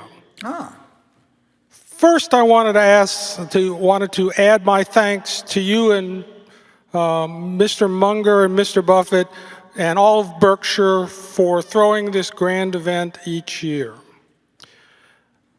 Looking at the global trends, it increasingly does seem that zero-emission vehicles may have finally reached the cusp of mass adoption. Do you see any opportunities in this space, either in specific vehicle manufacturers or in related technologies? Well, I would say that Charlie and I for long have felt that the auto industry is just too tough. You know, the Ford Motor Company, I mean, Henry Ford looked like he owned the world with the Model T, and he brought down the price dramatically. He took up wages dramatically. He might have been, with a different personality or some different views, he might have been elected president of the United States. I mean, there's a good book that came out on that recently that told about the story of, tells a little about Nebraska in terms of it, but Henry Ford and Thomas Edison joining up, but maybe a year or two ago. If you're interested in autos, you ought to read that book. But Henry Ford did that, and 20 years later, that they were losing money, and they had a guy with a gun in his pocket, I think Harry Bennett, that was running the Ford Motor Company. It was on its way to the junk heap when the whiz kids came in, and Henry Ford II, Hank the Deuce, as they called him, brought in Tex Thornton and my friend R.J. Miller and a few people. But it's just, I was reading the other day, actually, the 1932 annual report of General Motors. And it's one of the best annual reports I've read. It's a totally honest, assessment of exactly where they were. They had 19,000 dealers then, and the population, as I mentioned earlier, was about 120 million or so. And now with 330 million people, all brands in the United States have like 18,000 dealers or something. It's just a business where you've got a lot of worldwide competitors. They're not going to go away, and it looks like there are winners at any given time, but it doesn't get you a permanent place, although, as I mentioned, I would say Ferrari is in a special place, but they only sell 11 or 12,000 cars a year. And U.S. last year, I think there were 14 million something. And it's not a business where we find it fascinating to be in. We like our dealership operation. But I don't think I can tell you what the auto industry will look like 5 or 10 years from now. I do think that you're right, that you will see a change in the vehicles, but you won't see anybody that owns the market because they changed the vehicle. Charlie?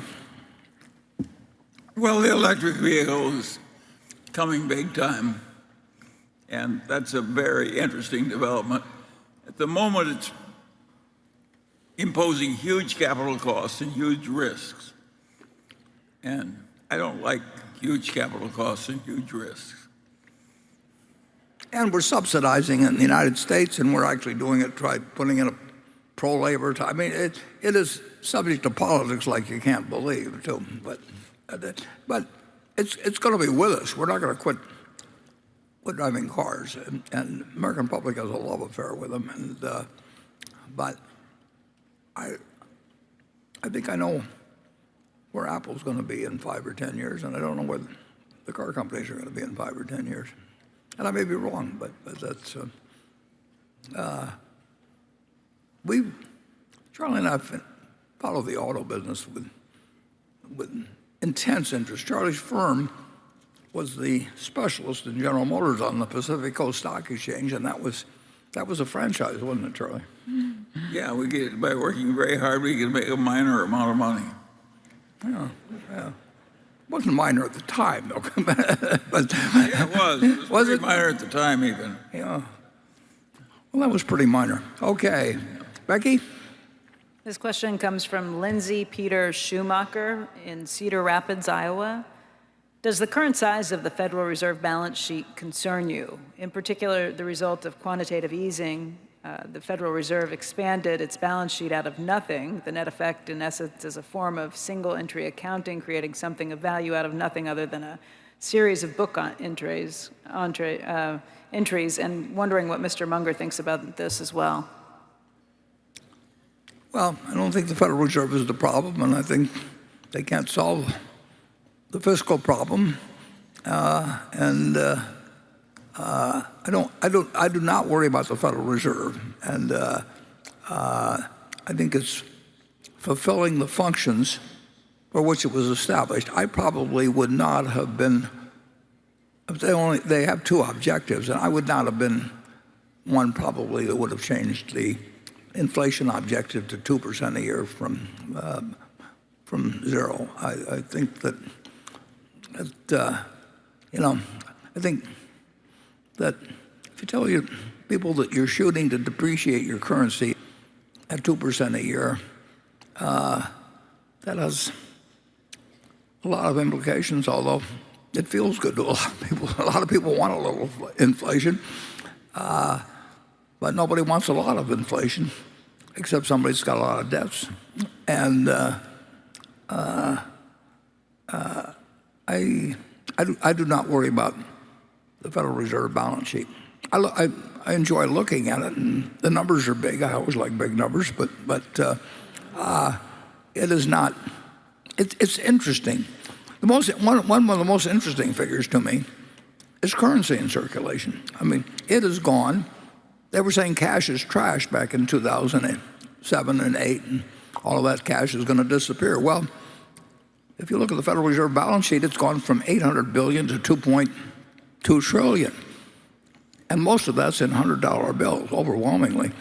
And if you figure it out, I think there's about 50 $100 bills per person, babies, everybody in the United States. And I would really like to know where all of that is. I mean, nobody's hoarding euro dollars, in South America or Africa or wherever. And the demand for currency now, it's some of it maybe used to be subtle drug dealers' activities and all of that. But anybody who thinks cash is trash ought to look at the Federal Reserve balance sheet, and actually you can look at how many $5 bills and $2 bills and ones and all that, and the action has been in $100 bills. I mean, it is just astounding the way that $100 bills have spread, and of course I don't know where they are, and I don't think the Fed can know exactly, but they probably make a lot better guess than I could. But I do know it's happened, and you can watch it every week, and you'll watch currency in circulation probably grow a little bit. And believe me, cash is not trash. Charlie?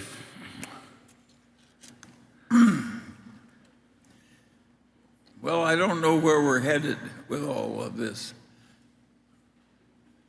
It's been very extreme. I think that you could be pretty extreme in fighting depressions and so forth if you reverted afterwards to a period of some discipline. But if you're some discipline, but if you're going to just keep borrowing, printing money and spending it, I think eventually it causes bad trouble. And you can see it in Latin America. Latin America let its currency get out of control all the time, and of course it lagged the United States in economic achievement greatly. So I think we pay a price if we ever give up our old ways entirely and go into a new world where we just try and print money to make it easier to get through the year. we paid a price in World War II. I mean, everybody, school kids and everybody else, myself included. I mean, we bought what were originally called war bonds and defense bonds and savings bonds and all that. But from 1942 to 1944 or 5, you paid out $18.75 and you got $25 back, and every kid saved savings stamps and all that. But when you got all through, you had 120% of GDP in the national debt instead of 30 or 40%. And we had a lot of inflation subsequently, a lot. So the people that bought those bonds in support of the war had a portion of their purchasing power taken away from them. Well, there wasn't anything wrong with that particularly, but when a country gets in the habit of doing that, I think it's tough to figure out where the breaking point is with society, but I don't think you want to come anywhere close to it. Yeah, but it's also tough to have a mass of people unemployed. That's the tension. Yeah. Well, that's why the Fed has two objectives in terms of employment and inflation, but they are not the ones that create the deficits. And so far, the system has worked pretty well, although, like I say, it's been... So far, the man who's jumped off a tall building is all right until he hits the ground. Yeah. Well, but there could be ways we can stop now at the third floor or the sixth floor. We don't know what floor it is, but we know it isn't having hit the ground. But the question, politically, it's very, very, very tempting to vote appropriations, and it's not fun to vote taxes. And Russell Long, head of the Senate Finance Committee, they got a building named after him now. He said, don't tax you, don't tax me, tax that guy behind the tree. And basically, that is the attitude of, it's the reality of what is useful in politics. And so far, this country's managed to work very well with a lot of things that could theoretically cause a lot of problems, but it doesn't guarantee us the future on it. And being the reserve currency lets us do a lot of things, but it also creates a lot of consequences if we screw it up. Charlie? Well, we're beating a subject to death, but it is a problem. I wish we had a solution. Okay, with that, we'll go to station one and see if we... Hello, Mr. Buffett and Mr. Munger. My name's Connor. I'm an economics student at the University of Nottingham. My question for you today is, during the pandemic, we witnessed supply chain shortages, especially from Asia. As a result, companies have chosen, with political tensions, to move production away. Should companies make these decisions, and should the government support them? Charlie? Well, that's a good question. Yeah. Obviously, it's logical if you're in business and you can make the thing in Mexico way cheaper. It's natural to open a factory in Mexico and get your parts cheaper, and a lot of the auto manufacturers have done exactly that. On the other hand, nobody wants to hollow out the whole country so all the manufacturing jobs are elsewhere and we're all living like a bunch of farmers, like English colonies in 1820 or something. And these ideas are, of course, in big tension.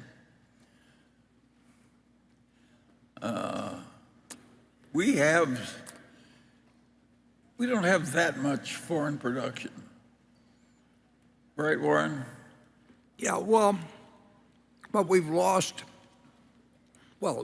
originally Berkshire Hathaway is the textile manufacturer. It lost because the South became feasible versus the North, and of course then eventually The South got expensive compared to China. Sure, and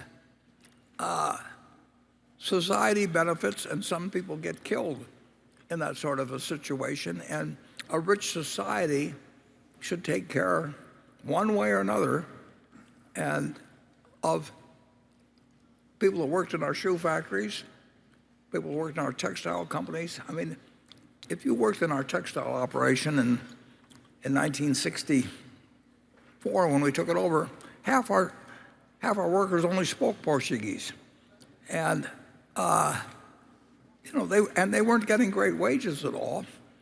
But now you could do it in the South, and we were doomed to go out of business. And it wasn't the fault of the worker in any way, shape, or form. It wasn't our fault. We kept trying to compete. Well, it was TVA had cheap power down there. Sure. And textile is really congealed power. And air conditioning changed everything, but the heat in those damn places were impossible. That's a lot of things.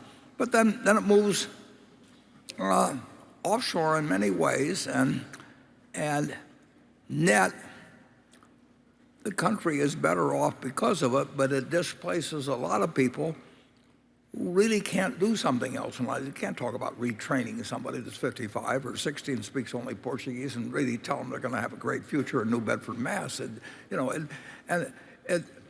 So you don't want to be glib about it. And we can afford to take care of those people. And we've got some systems that work reasonably well, but there's a tension between, what about the person that doesn't do anything and all that kind of stuff. So these are not easy problems to solve, but I would say that by and large, we want the whole world to prosper. We do not want to be we don't want the United States to be a country of extraordinary prosperity and have the rest of the world starving. No, it isn't going to work, and it particularly isn't going to work in a nuclear world. So, and you can have your own feelings about it as a humane person, but it doesn't. It is not.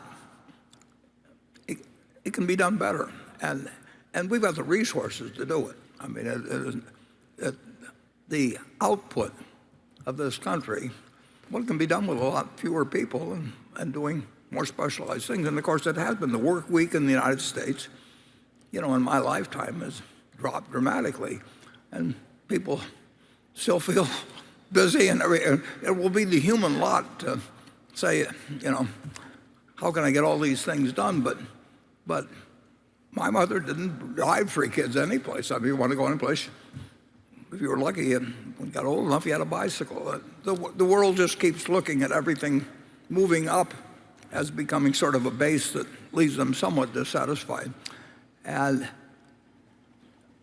with our prosperity, we can do a lot of things we couldn't do in 1930, and including taking care of people that get displaced by the fact that somebody else can do that work and improve their lot in life. And we got to make sure that we have the best system that takes care of the people who get displaced by that. But doing that in a political system we have and everything, we'll make a lot of mistakes along the way, but we got to keep moving in that direction. And the interesting thing about it is that Adam Smith was right, that the free market capitalism automatically, with a lot of property in private hands and free trade and all that, automatically creates GDP per capita that grows and helps everybody, including the people at the bottom. Helps everybody a lot. But inherent in the process, there's a lot of pain in that free market capitalism. For instance, to the Portuguese workers in a textile company in New Bedford. And nobody's ever figured out how to take all the pain out of it. We do have government safety nets to take some of the pain out. We make those safety nets a little bigger as time goes by. But apart from that, if you try and take all the pain out, you'll also take all the gains out of it. You won't have a growing GDP per capita. You'll have an economy like Russia's, which has been characterized as saying they pretend to pay us and we pretend to work. Yeah. Yeah, the other systems haven't worked better, but it also produces more and more disparities in wealth, and people that do nothing but get assets under management without actually performing anything extra make fortunes. And I mean, it's the job of government to keep the best aspects of capitalism while not causing people that only speak Portuguese to suffer in the process. I mean, the two aren't compatible politically over time, and we stumble along making progress on things like Social Security and all that, and we are a lot better off than we are when I was born. Net, the United States has done a very good job of this tension between capitalistic growth and a growing social safety net. We can be pretty proud of our country looking backward. Yeah.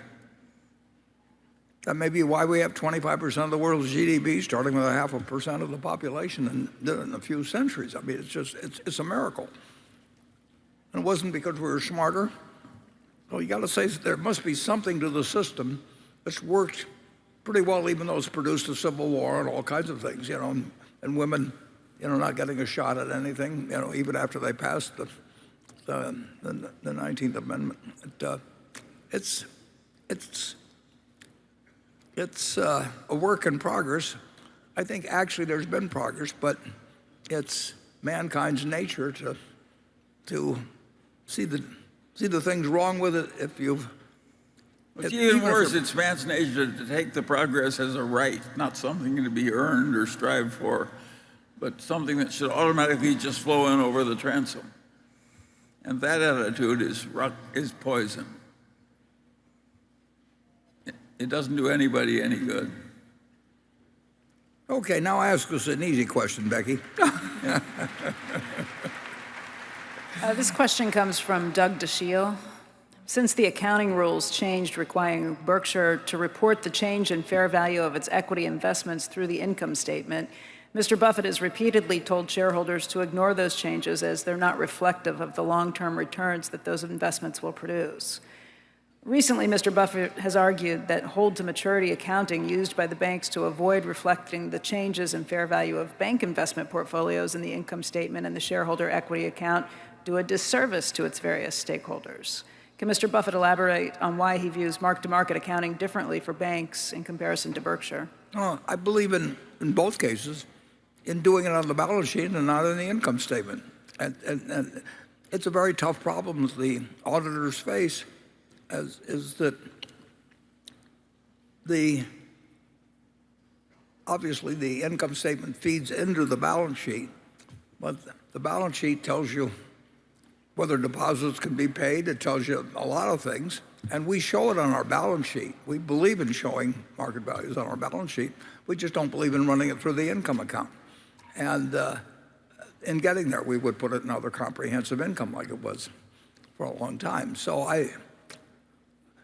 I sympathize to some extent with a fair extent with the audit group, but they have to really decide whether they want the balance sheet to represent values, except it doesn't reflect them on the upside. If we buy a See's candy and it's worth way more money, so it's conservative in that sense.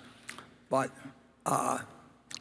or whether they want to have an income account that becomes meaningless to people, because it really changes every 5 seconds. I mean, the market's closed today, but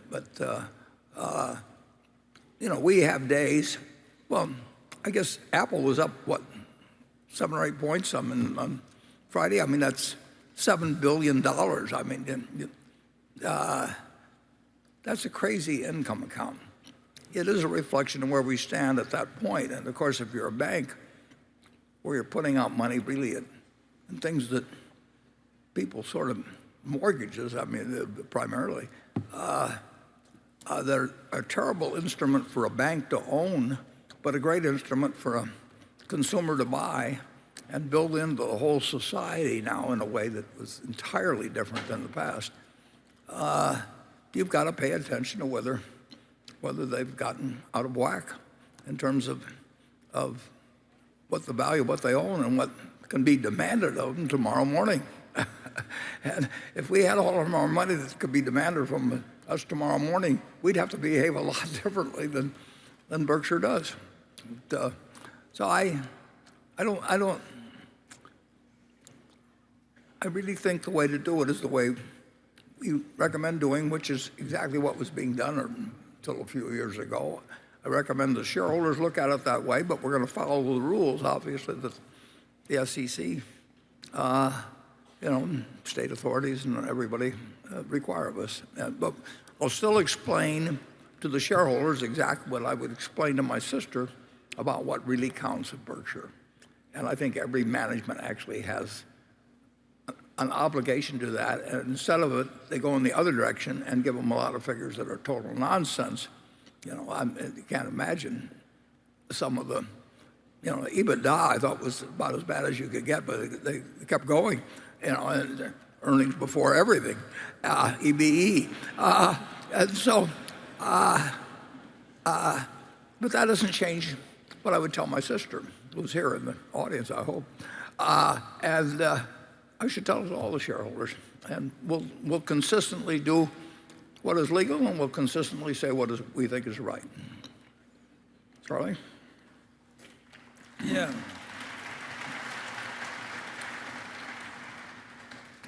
We want owners who understand what they own. Now, that doesn't mean they have to understand the detail of it, but that's why we have people that have been around 50 or 60 years. That doesn't mean that they read the 10-Qs or anything like that, but they feel we're telling it to them like, they live next door to us. Yeah, I don't know what the accountants were thinking when they made that change. It strikes me as bonkers. Yeah. Absolutely bonkers. I don't see how anybody who understands how businesses really operated and should be operated by owning managers would have made that accounting change. The accountants did it just because they had a wild moment. 25 years ago, I suggested to the audit profession that the audit committee ask auditors 4 questions. And the shareholders would know a lot more about the company if those questions were asked, but it wasn't good for the auditors to be asked those questions because it might increase their liability if they answered them, and the client didn't want them to answer them because the management didn't want them to. No, they want a system where if they follow certain rules, they're safe. And that's understandable. But I don't think they passed this rule requiring changes in marketable securities to go through the income account quarterly. They didn't do that to protect themselves from liability. They just did that for some crazy reason of their own. Yeah. You get a bunch of people who are all drawing a lot of pay out of a big complicated system and rising in it like so many officers in the Army. God knows what they'll do if you put them in a little room by themselves and tell them to invent new accounting standards. Well, to our auditor, remember that's Charlie talking. But I agree with him 100%. He's 99. He can get away with more than I can get away with. Okay, station 2. But what he said is enormously important. I mean, you got to have some insights into what the hell really goes on. And even if you're an accountant. Yeah.